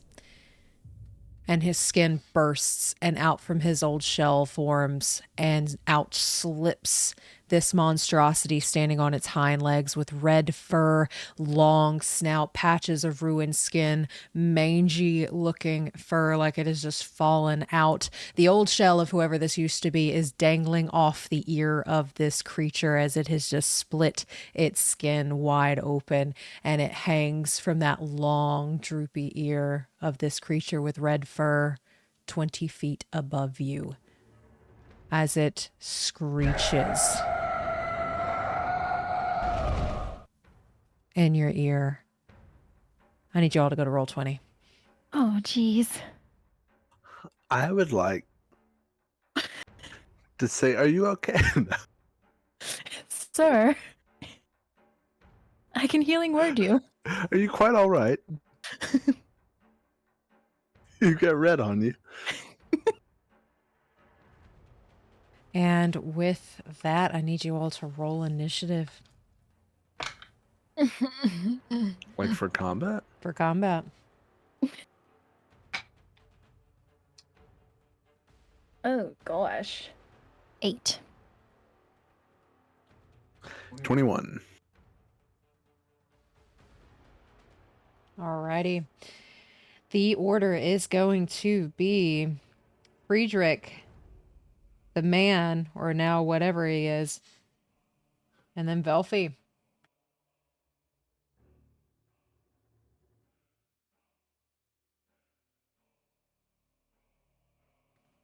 What are you doing, Professor Friedrich, as this thing reaches at you and looks like it is ready to pounce? I would like to. I'm going to cast Mage Armor on myself. Okay. It only brings me up by 1, but it's worth it.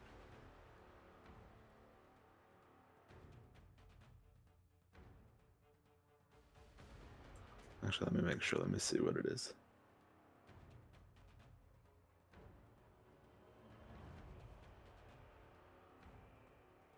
Yeah, okay.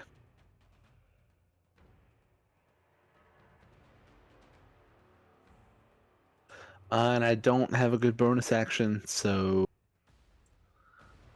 I'm going to spread out a bit. I'm just going to strafe a bit to my left. Go for it. Not approaching it, just sort of strafing out a bit.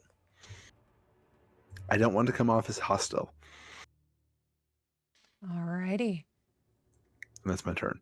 With that, it just sees someone walked in, and it is angry. And right now, Velphie is still in line of sight. So it is going to charge with its hulking 20-foot frame as it charges at Velphie 5, 10, 15, 20, 25, 30, 35, 40. And it is able to get right up on you as it is standing over you. It is going to take 3 attacks against you as it screeches. It's first going to take a claw attack as it takes its very long, now elongated fingers with even longer claws. That is going to be a 19 to hit. Hits. Alrighty. That is going to be 1, 5, 10 points of slashing damage. And then it is going to try and bite at you twice. That is a 5, 14 to hit. Misses. Misses. 19 to hit. Hits. Hits. Alrighty. That 19 to hit is going to be 8, 9, 10, 11, 12, 17 piercing damage as it bites down really, really hard. And when it does, one of its teeth pierces through your shoulder as it pretty much has Velphie in its mouth. And that is its go.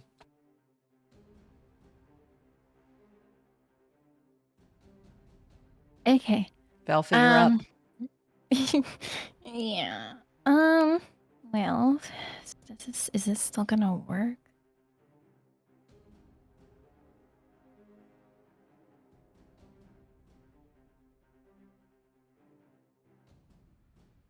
Okay. Yep. I'm gonna try this. So bonus action, Velphie will throw a hex on the creature. Alrighty. Remind me what I need to do for that again? Target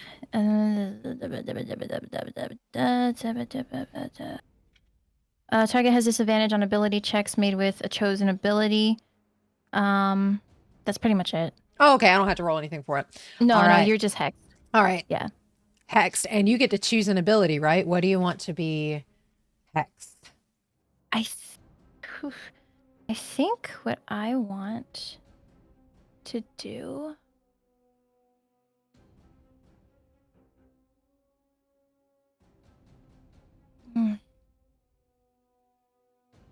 I'm thinking wisdom. You got it. Okay. So now she's going to cast slow on him. Okay.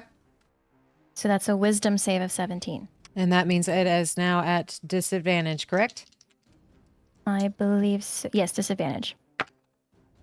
Alrighty. With disadvantage, wisdom saving throws are 8 plus 8, 16. Oh, he fails. Legendary resistance. Ah, why? Boo! Why? Counterspell. Not quite. Damn it. Counter resistance. Is there anything else you want to do? Your turn. No, I'll just sit in his mouth. And Wait, since can I? No, because I'm now gonna attack of opportunity. Yeah, I'll just sit in his mouth. all right, and as you're currently in its mouth, it's going to use 2 of its legendary actions at the end of your turn, and it's going to try and bite down harder for a 13 plus 8, 21 to hit. Hits. 6, 7, 8, 9, 10, 11 points of piercing damage as that tooth that's got caught, that you're caught in, pierces deeper. And with that, it is now Friedrich's go.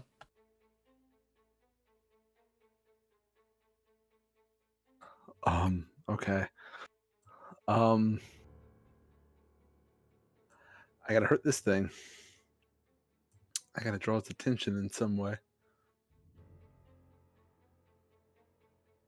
I am going to. I feel like it's gonna be kind of beefy, but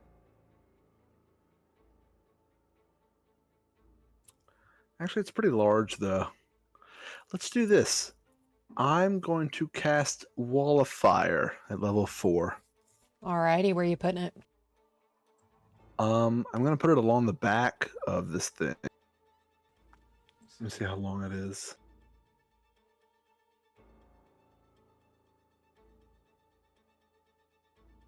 Up to 60 feet long, so let's do something like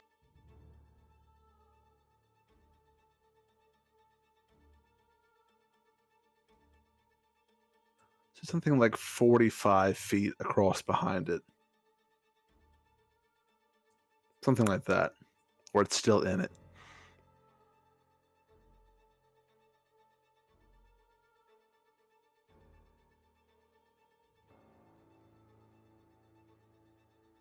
Right there? Lovely. Yeah. Alrighty. What do I need to do as you cast this wall of fire? And what does it look like as you cast this wall of fire on the back of this beast? So I've cast it a few times before, but it's sort of, I'd say, I use my Silvic as the medium, and just this sort of like piped wall of fire just shoots up from the ground like one square by square as it starts igniting along the back, towards like through the back half of this creature who's now standing in it. What color is your fire? It's normal fire color. It's like it's a very reddish, little bit of blue at the bottom of it. Nice. And what do they need to do to save? 16 dex save. They rolled a 9, 10, 11. So they fail. But as they fail, you see the mouth that's around Velphie opens up. That tooth that is lodged in your shoulder yanks out as it screeches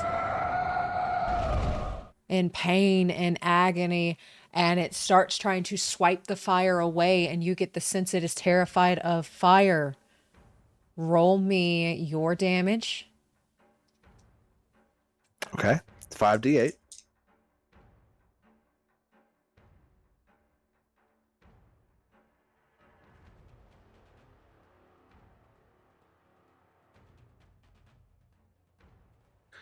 .24 points of fire. It catches on and it burns him heavily. As you have now come to the conclusion, it does not like fire and it catches fire easy. Is it obvious to everyone watching, including Velphie, that it doesn't like fire? Velphie, you are in its mouth, or were in its mouth. Roll me a perception check to see if you catch on to that. If you roll a 12 or higher, you see it too. All right, perception. Oh gosh. Well, it's a 6.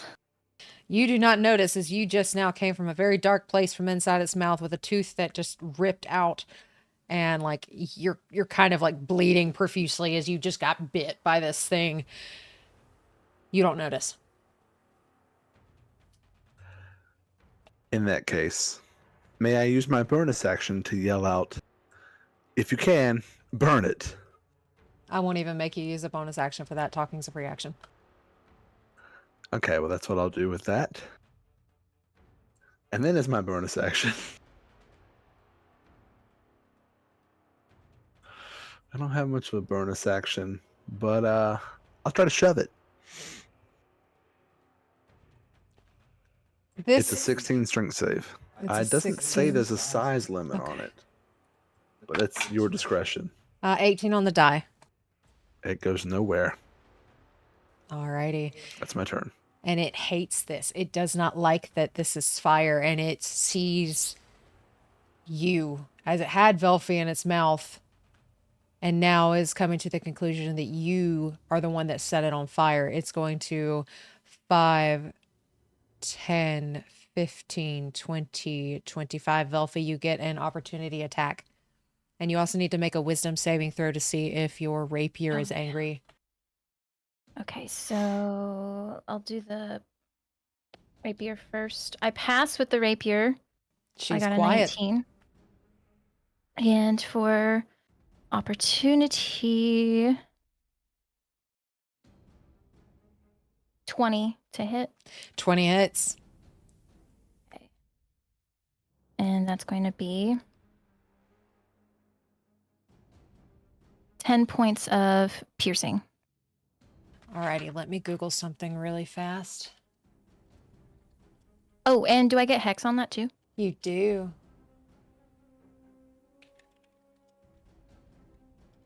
Okay, 10 points of piercing, 5 of necrotic.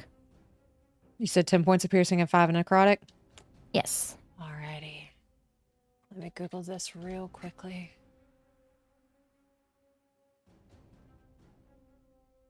Okay. I wanted to make sure that your rapier was considered magical. It is. All right, so it takes that 10 piercing and that 5 necrotic. Professor Friedrich, you had your hand up. Yeah, I forgot to specify. When you cast Wall of Fire, you're supposed to designate a side of the wall, which is what the continued damage is based on. I'm going to designate the side closest to Velphie and myself, which means any creature, friendly or otherwise, that ends its turn within 10 feet of that wall on that side takes damage again. Alrighty, so it is technically within that firewall. Okay. So it's sort of like a big rectangle, but it's at the end of the turn. Okay. All right. Well, it just sees you. So it is going to try and attack you with 3 attacks here. At disadvantage, of course, because you have not taken damage. And that first one's going to be with its claws. At disadvantage, that is a dirty 20 to hit. Darn, even if I shield, it would hit me, so it hits. Alrighty, that is going to be 4, 10, 15 points of slashing damage. I need you to roll a Constitution saving throw.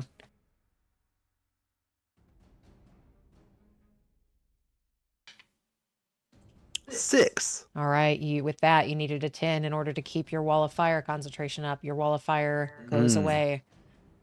Darn. Alrighty, and now it's going to take its next 2 attacks on you as it is still singeing from that fire earlier.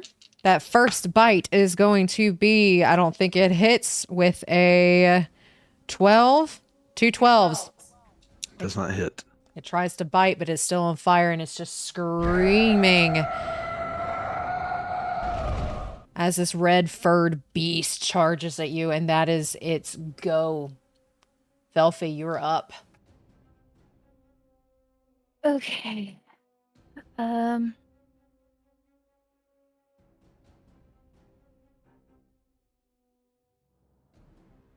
Fudge. Velphie is going to... What is this? Wait a second. Hold on. Maybe idea?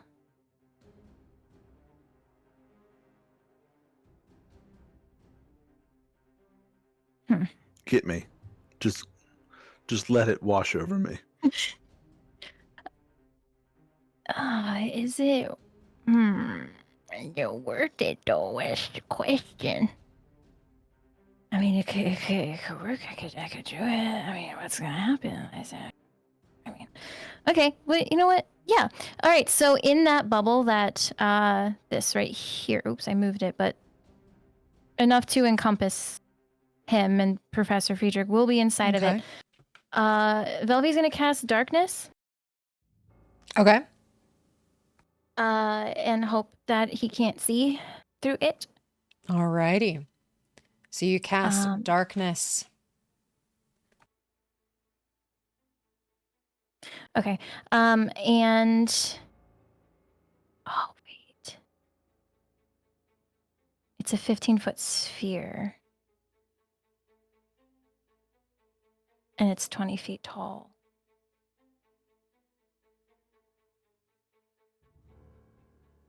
Damn it.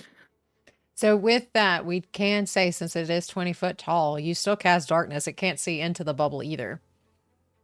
Oh, that's true. It can't. Okay. As long as it doesn't have blind sight, at least. Yeah. And then as a bonus action, Velphie will do... Did the professor took damage? I took a little bit, yeah. Took a little bit of damage. A little bit. A little bit. Okay. Well, I think I might actually save that and just do a little bit. I'm going to do healing word on myself.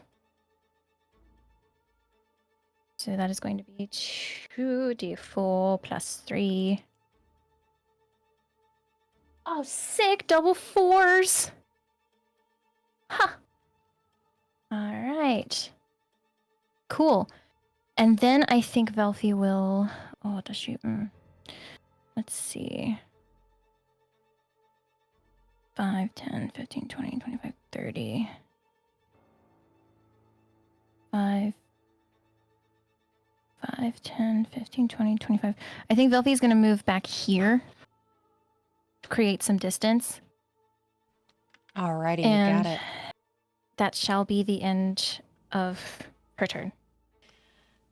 With that being the end of your turn, roll me a d20 to see if it goes for you or if it goes for Professor Friedrich, because it can't see Professor Friedrich anymore.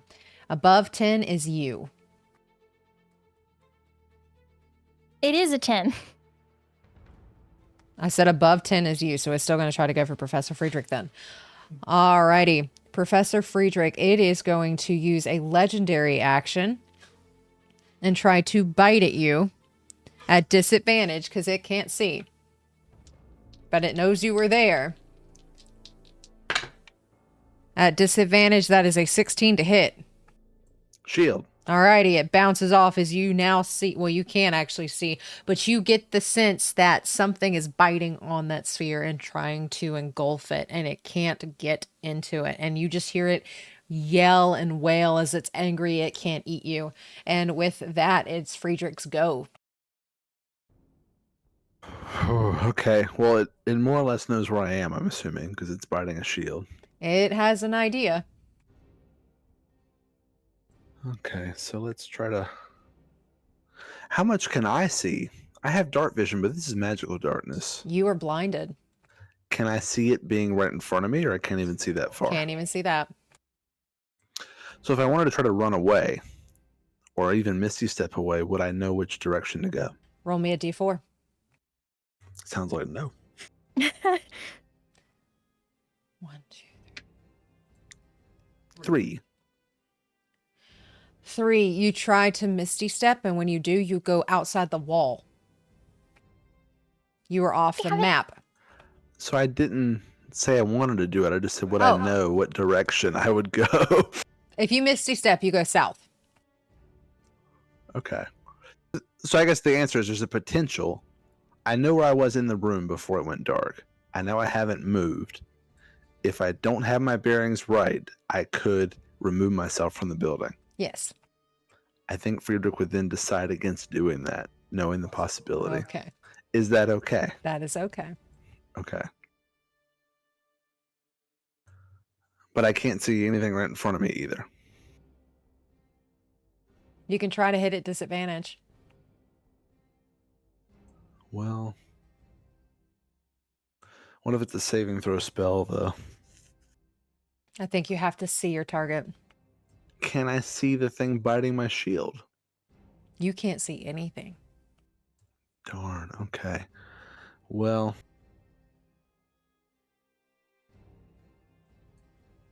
I'm just going to run then. Not Misty Step, just try to run. Roll me a d4. I roll the d4, okay.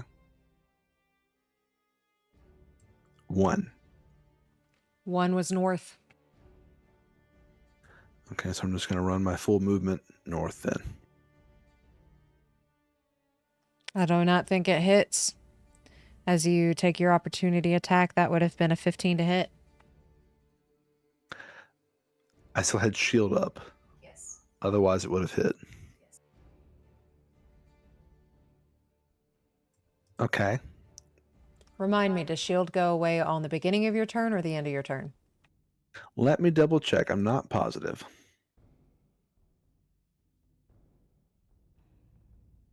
Actually, it might go away at the beginning. Let's see. No, I don't have shield up. It hits me. Alrighty. Did you want to cast shield again?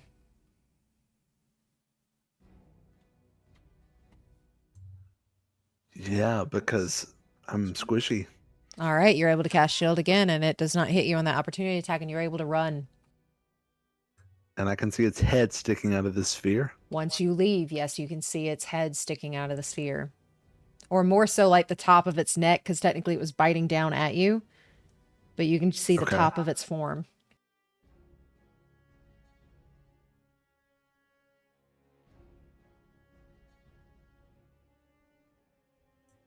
Okay, I'm going to try to lightning bolt it then from where I am. Alrighty. Third level, it's a 16 deck save. Dex save, that is a 17. So it only takes half of what I roll here.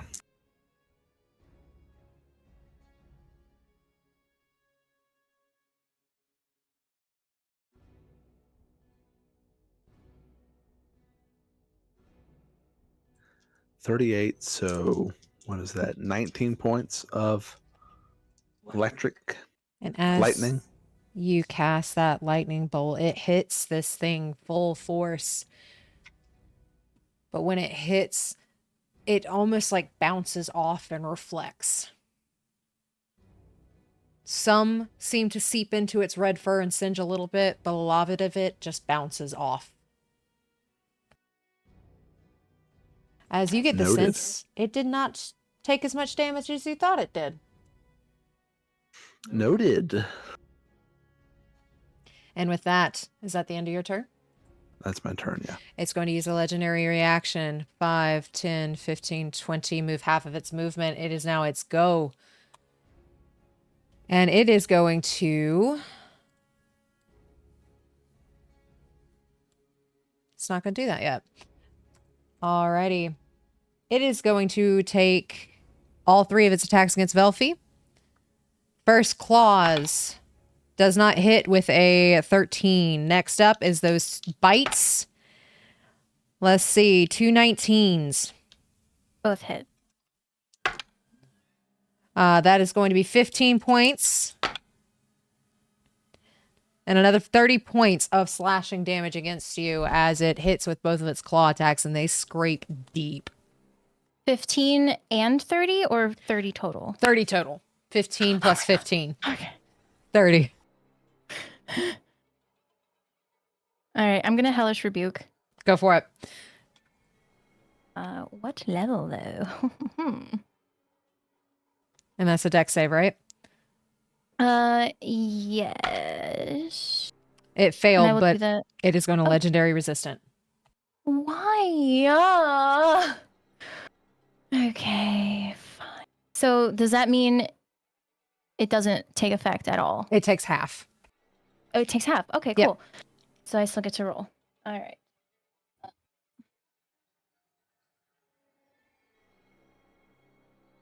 Is legendary resistance once per turn, or however many times it wants to, or Can take...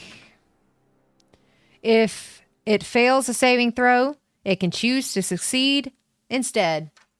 They always get 3 a day. it's 3 a day? Okay. Okay, so that was 19 total. 19 total, alrighty. That was halved. No, that 19 total. So Okay. halved would be what? 8, 9? 9, I believe. 9. Yeah.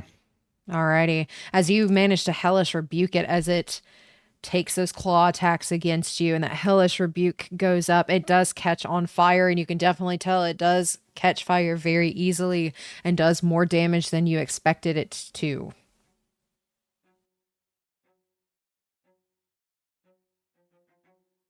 Okay.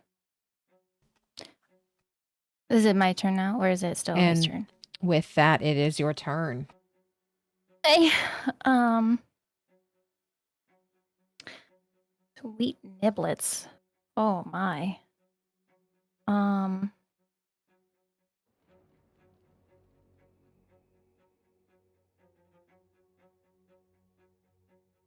Velphie will cast Mirror Image, You got it. and then she's going to bonus action Healing Word herself again. Alrighty.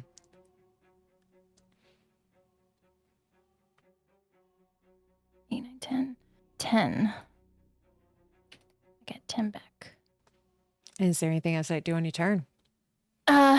No, because if I move, there's opportunity attack, so she is going to stay there. Alrighty. Also, with that damage that you took 15 and 15. So roll me concentration checks to see if darkness stays up. Or actually, Oh, yeah. darkness left because you cast Mirror Image, and that's another concentration spell, right? No, it's not. I know. I think it's instantaneous. However, she will drop concentration just Okay. by choice. Just if by that's choice? possible. Yeah, you can definitely do that. Alrighty. With dropping that by choice, darkness is gone. Mirror Image is up. Not concentration. It is going to use a legendary reaction, and it's going to 5, 10, 15 up to Friedrich, and it slinks out of the way so quickly, Velphie, you do not get an opportunity on that legendary action. And with that, Professor Friedrich, you're up with this thing standing over you. Okay. Well, I saw it work before. I'm going to cast another wall of fire right along the back of it.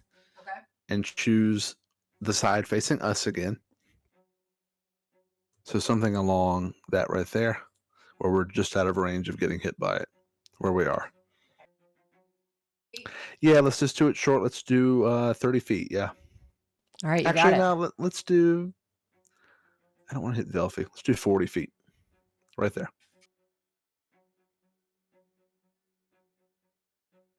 Alrighty, Lovely. Dex save 16. Dex save 16. It rolled a 16. And did it. So half damage, or however you want to calculate it.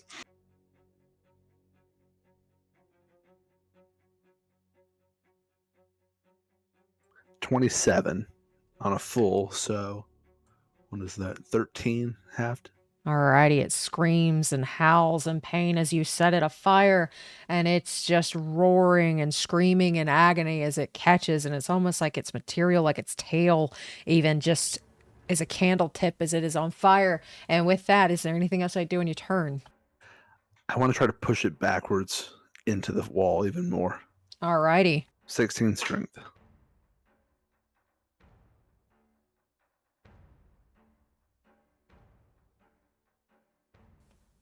With strength, it rolled a 23.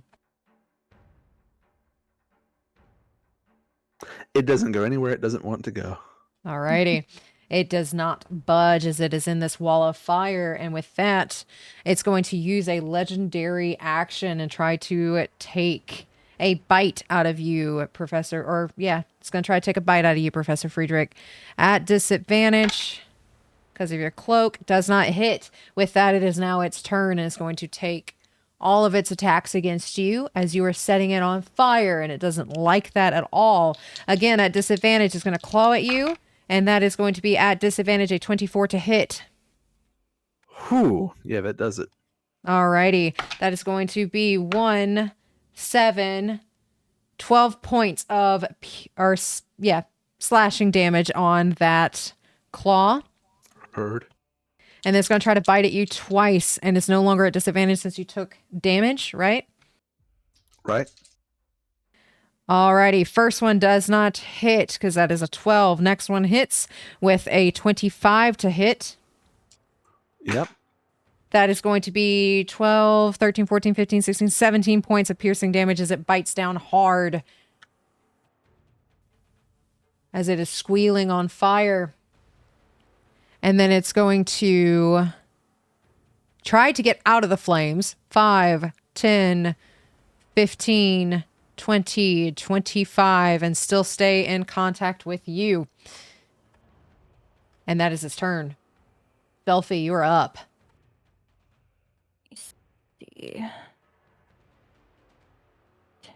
I need to roll concentration for the wall, don't I? Yes, you do. Failed. Alrighty. Wall of fire is gone again. Okay. Velphie, she's gonna yell, "Do we stay?"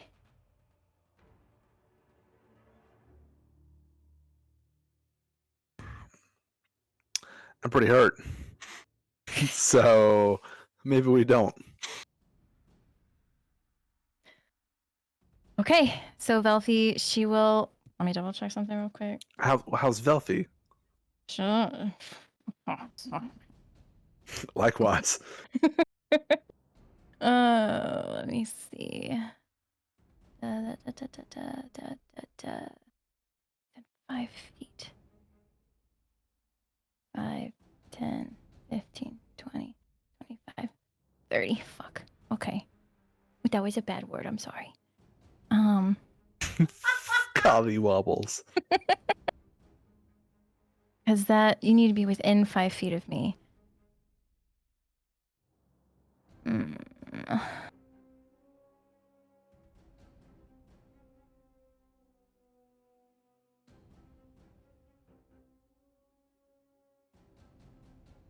Wait, hold on. I'm gonna do 30 here, just to be safe. But I think I will stay here and tell the professor to get closer to me, please. Alrighty. With that, it is going to use a legendary. Ooh. Can I bonus action? Yes, you may. Okay, cool. Okay, so that is going to be, please, big numbers. Okay, give me both ones. Okay, that's it. Alrighty, and with that, it's going to use a legendary reaction to try and bite at Professor Friedrich again. At disadvantage. No, it wouldn't be at disadvantage. I think You've taken damage, and it has not been your at the turn. start of my next turn, yeah. That is going to be a 21 to hit. That hits. As it bites down, that is 14, 19 points of piercing damage. Friedrich is down.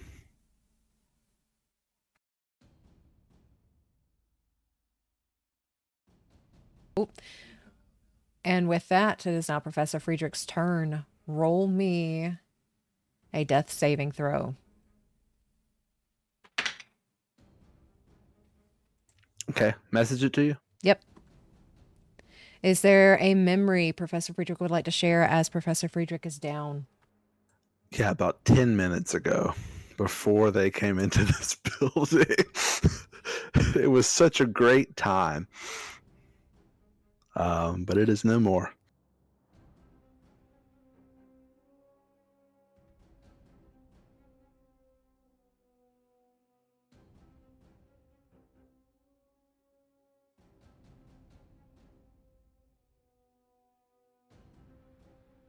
And with that, it is now this beastie's go is going to pretty much step over Professor Friedrich's body and go for Velphie with all of its current attacks.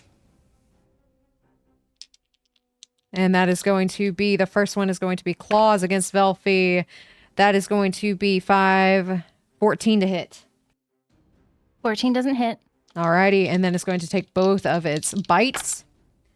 That is going to be a 19 and a 20. Needs to roll a d6 for both of those. Okay, and a 22. So first one is a 4, which means it hits the mirror image. Yeah. Next one's a 6, which means it hits the mirror image. So 2 Yes. mirror images are gone, and that is its go. With that, Velphie, you're up. Velphie is going to move 10 feet here. She's going to bonus action cast Mass Healing Word at 3rd level, and that is going to be 5, 6, 7, 8 points of healing. And then for her action, she's going to dimension door them 500 feet as far away as she can outside of the building. All right. You're able to dimension door out as this thing looks like it's about to bite down on both of you as you both are together. But you dimension door out and you are 500 feet out the main door. Both bloodied, beat up, bruised. Y'all hear screeching.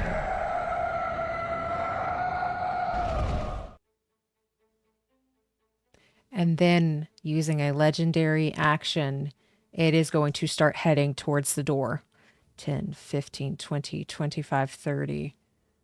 It is running towards the door as you all are out of not kind of combat, but you get the sense it's about to burst through the door, even 500 feet away. Okay. So where are we on the map? So would that put us closer to, like, enchantment? Or... Y'all would be closer to 500 feet away. We're going to say y'all are between conjuration and enchantment. Okay, and if I were to dimension doors again, would that get us to the cafeteria? I will allow it. On your turn. Oh, okay. Professor Friedrich, it is now your go.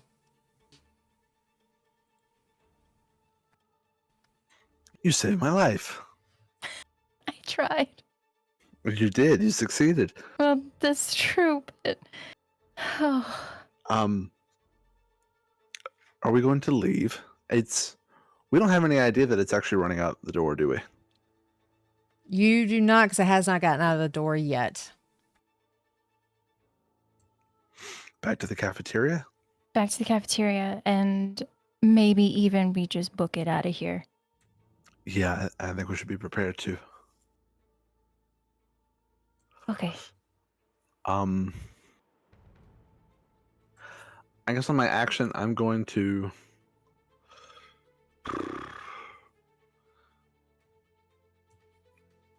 No, I'll hold off. I'll just start running.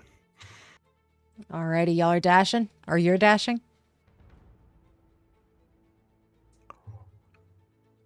I'll just do normal movement and look at Velphie and see if she follows. Alrighty.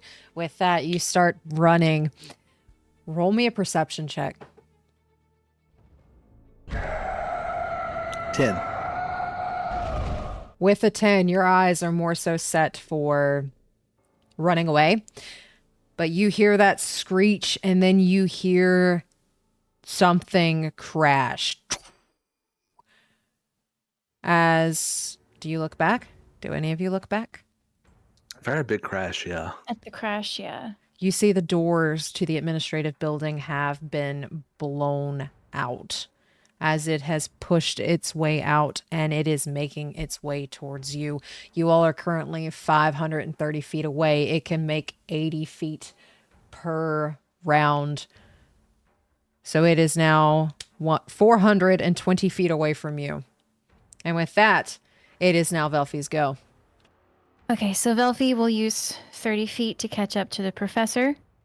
And then she will use her last... is it her last dimension door? Well, she's going to use dimension door and get them as close to the cafeteria as possible. And as you're casting dimension door, roll me a perception check.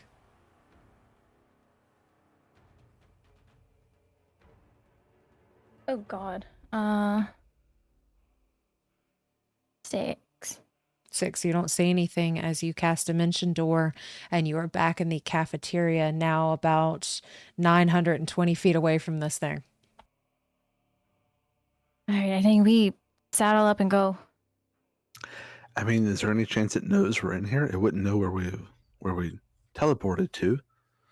It's possible. I mean, I agree, but maybe that gives us more time if we can go out of a different door. Are there any other doors in the cafeteria that look like they lead outside? There's the one that you normally come in. There's one in the back of the building, but like 2 main entrances to the cafeteria. What if we go out the back door? It might not know we're in here, and we can sort of slink out. I mean, true, they didn't see where we were going because we just poofed away. So Right. how could it know, right? So yeah, Makes sense to me. let's do it. Yeah, I'm curious, but I'm not that curious. I wish everyone here the best. Except for that thing. I don't wish it the best. And whoever Yeah. that man was that became it, or that it tore out of, Yeah, I don't. he was angry. He was. Well, I think he was in pain. So But he screamed at hope. yeah, but I mean, it was because she seemed like she disobeyed him, and I think it was for the protection of everyone else outside of the administrative building.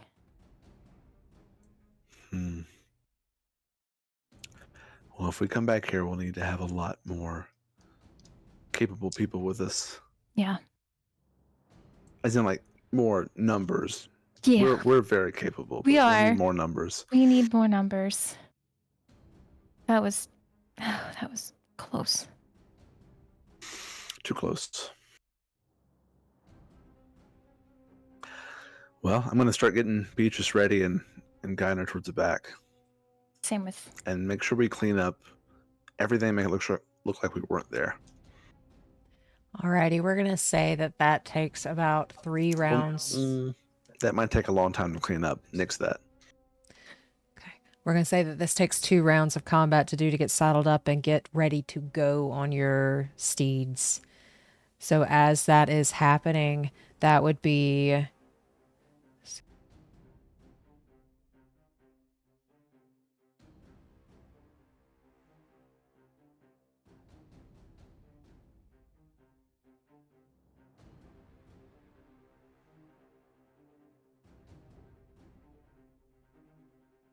County.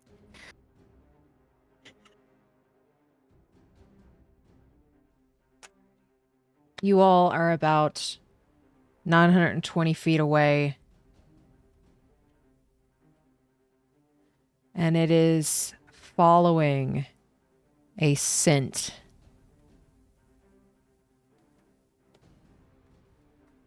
It is now... Roll me a perception check.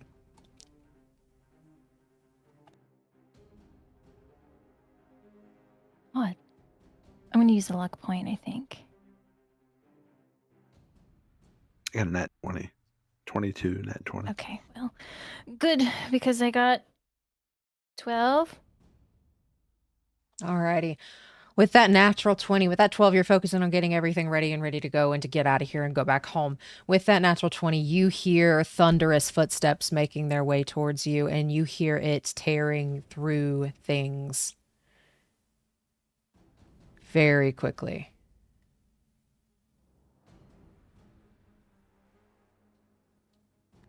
As it sounds like it is probably at the Conjuration building now. Okay.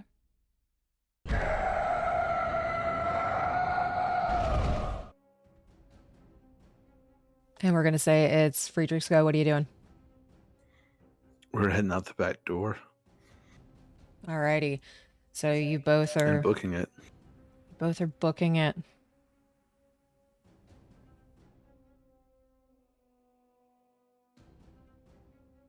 And I would say, if possible, we're heading southwest to sort of keep the building between us and it. Alrighty. You all start moving southwest, and we're going to say that we are out of combat at this point. Your steeds can go 120 feet every round. We're going to say 100 feet for Beatrice since she's a little shorter. But it was moving 80. But it was moving 80, so technically y'all are outrunning it, and it was 580 feet behind you. Okay, sounds good. So we're going to say you're out of Yeah. combat. I think we're just going to keep riding for a while. Yeah.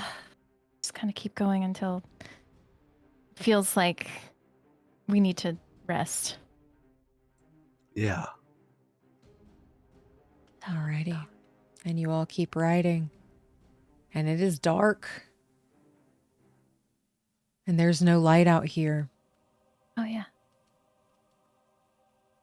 I need you all to roll a survival check to see if you can maneuver your way out of Es Aurora at night.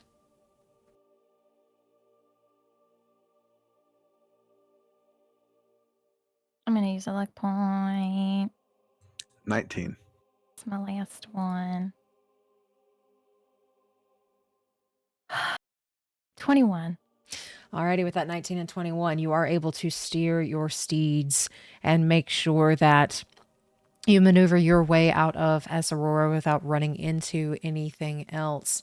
But as you are running away, you hear that deep roar and that absolute destruction that it is causing. And you have no idea if the students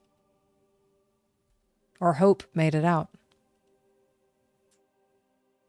As you all book it back to Limbo.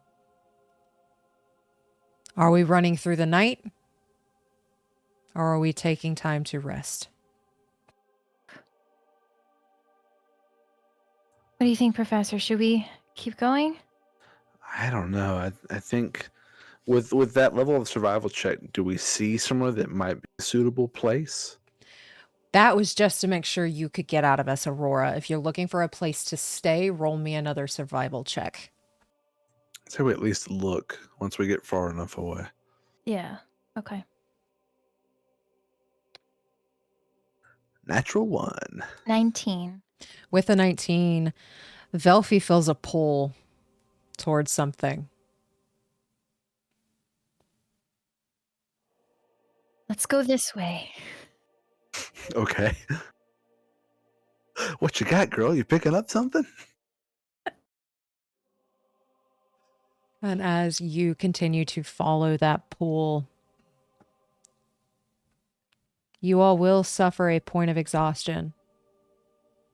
But you find that bubble that is Anaria's home. Oh.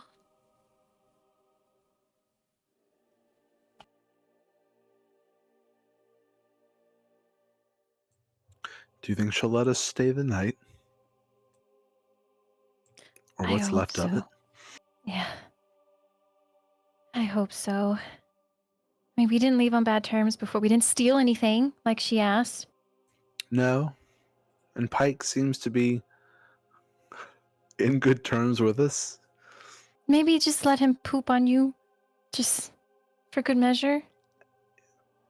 At this point, it it will be welcome. Okay. And then Velphie will, as we get closer, I guess, close enough to where she can dismount and kind of walk up, just to kind of see, she'll lead Straya to the entrance and see if it opens. For you, it does open. Okay. Do I see Anaria as I enter? Roll a perception check. 8. You do not. Okay. Well, I don't know if she's here. I don't see her. But I hope she won't mind.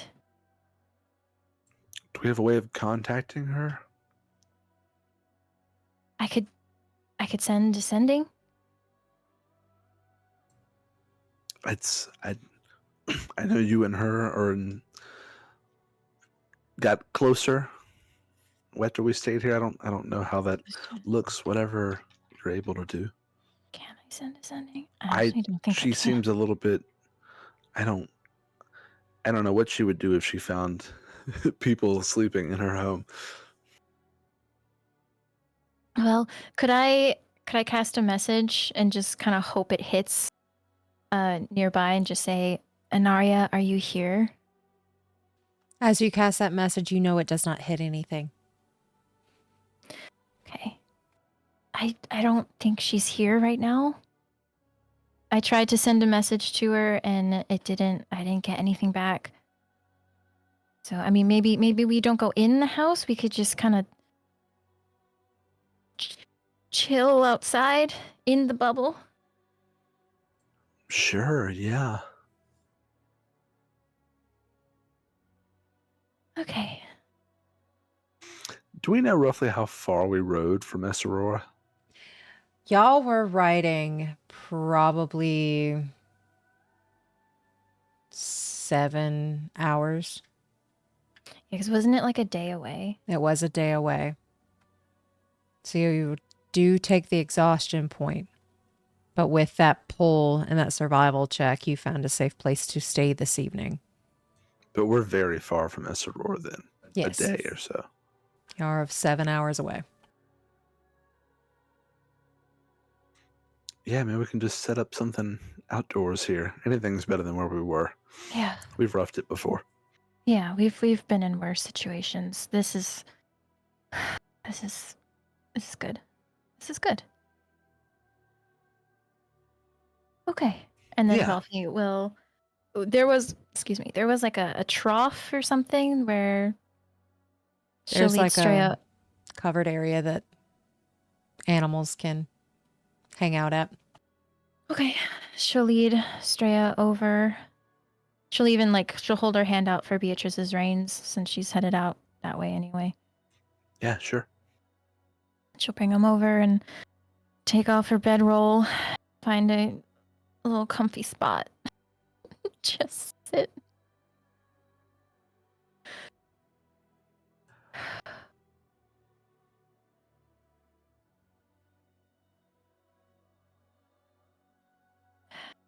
I wonder what we did. If we had never gone in there, would the creature have never left the building? I don't know. I mean, there wasn't really much stopping it, from what I could tell.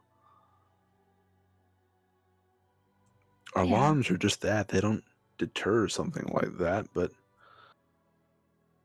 unless whoever that was just lost control at the sight of us, but who are we? Exactly.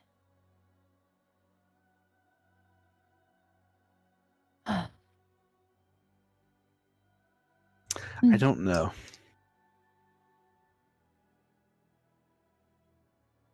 Yeah. I don't know what that means for all the other things that are there, if this creature will eat them all? Maybe? Wonder if that would actually work to our benefit. I wonder if Hope can calm this thing. It blamed Hope.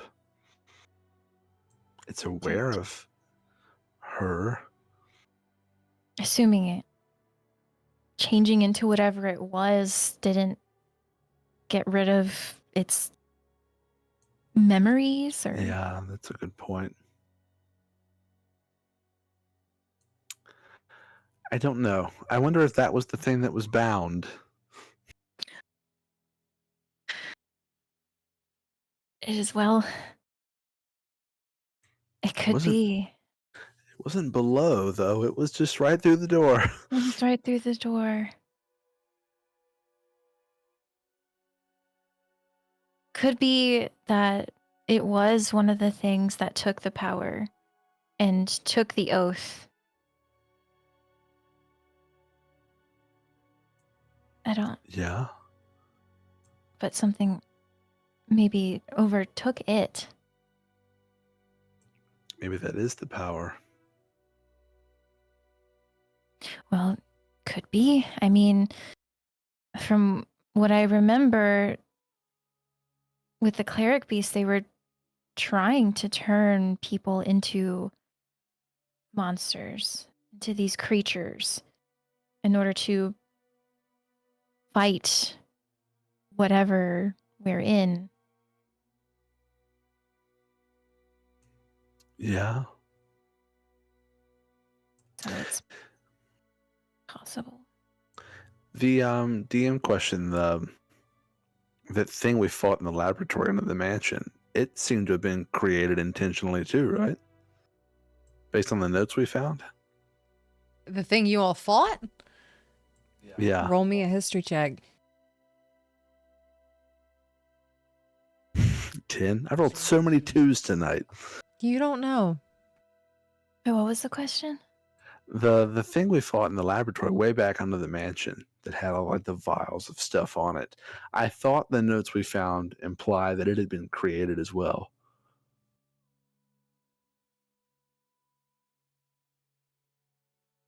That oh, that Kirok's body turned into that thing? Because that's what Yeah. I thought. Well, yeah. Roll me But, history. Okay.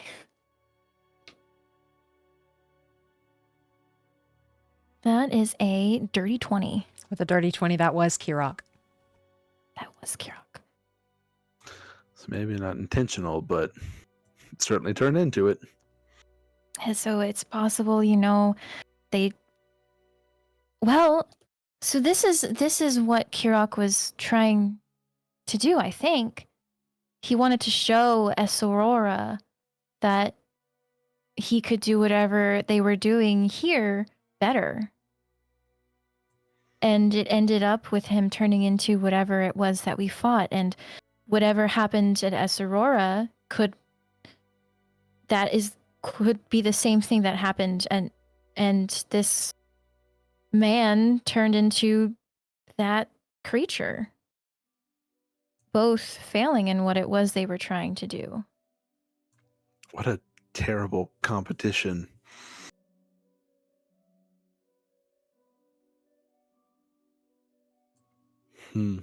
Yeah. I don't know. Well, I mean, to be fair, there wasn't much left of Aurora when we first got there. It certainly wasn't a school anymore. No. Was not. But I don't know what will happen to this thing now that it awoke, transformed. I don't know. Yeah. If it'll stay there. Well, it doesn't like fire. And if I ever see that thing again, I'm going to toast it. Yeah, definitely need more firepower. it's out of control, too. Didn't we get a scroll of Firestorm? You did. I think We so. did, yeah. We can't use the product. That's like rule number 1. You don't use your product. Well, perhaps we suggest that this scroll be used on this creature.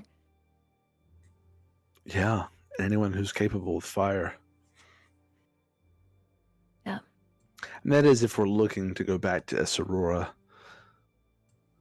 I'm sure everyone realizes now there's not much hope in just trying to purge as many of these things as possible. It's getting to the source. Whether or not that's the source, I don't know. Yeah. I don't know how deeply attached Ciper is to this poem thing and how badly she wants to discover what does lie underneath this Aurora. But if she does, then I would imagine we'd be coming back. Yeah.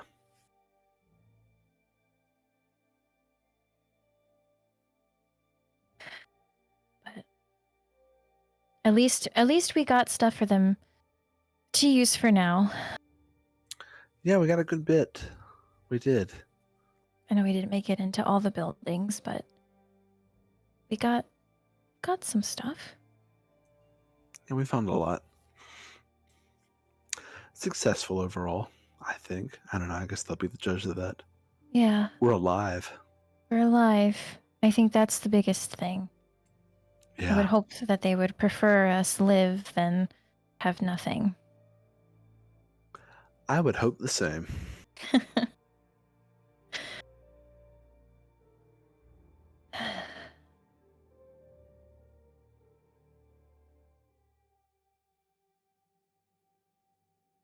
Well, I'm exhausted.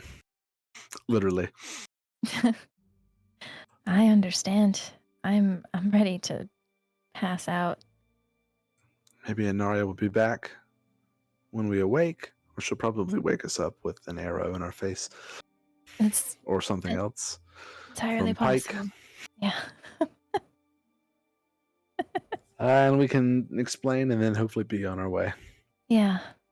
Sounds like a plan. Thank you again for what you did.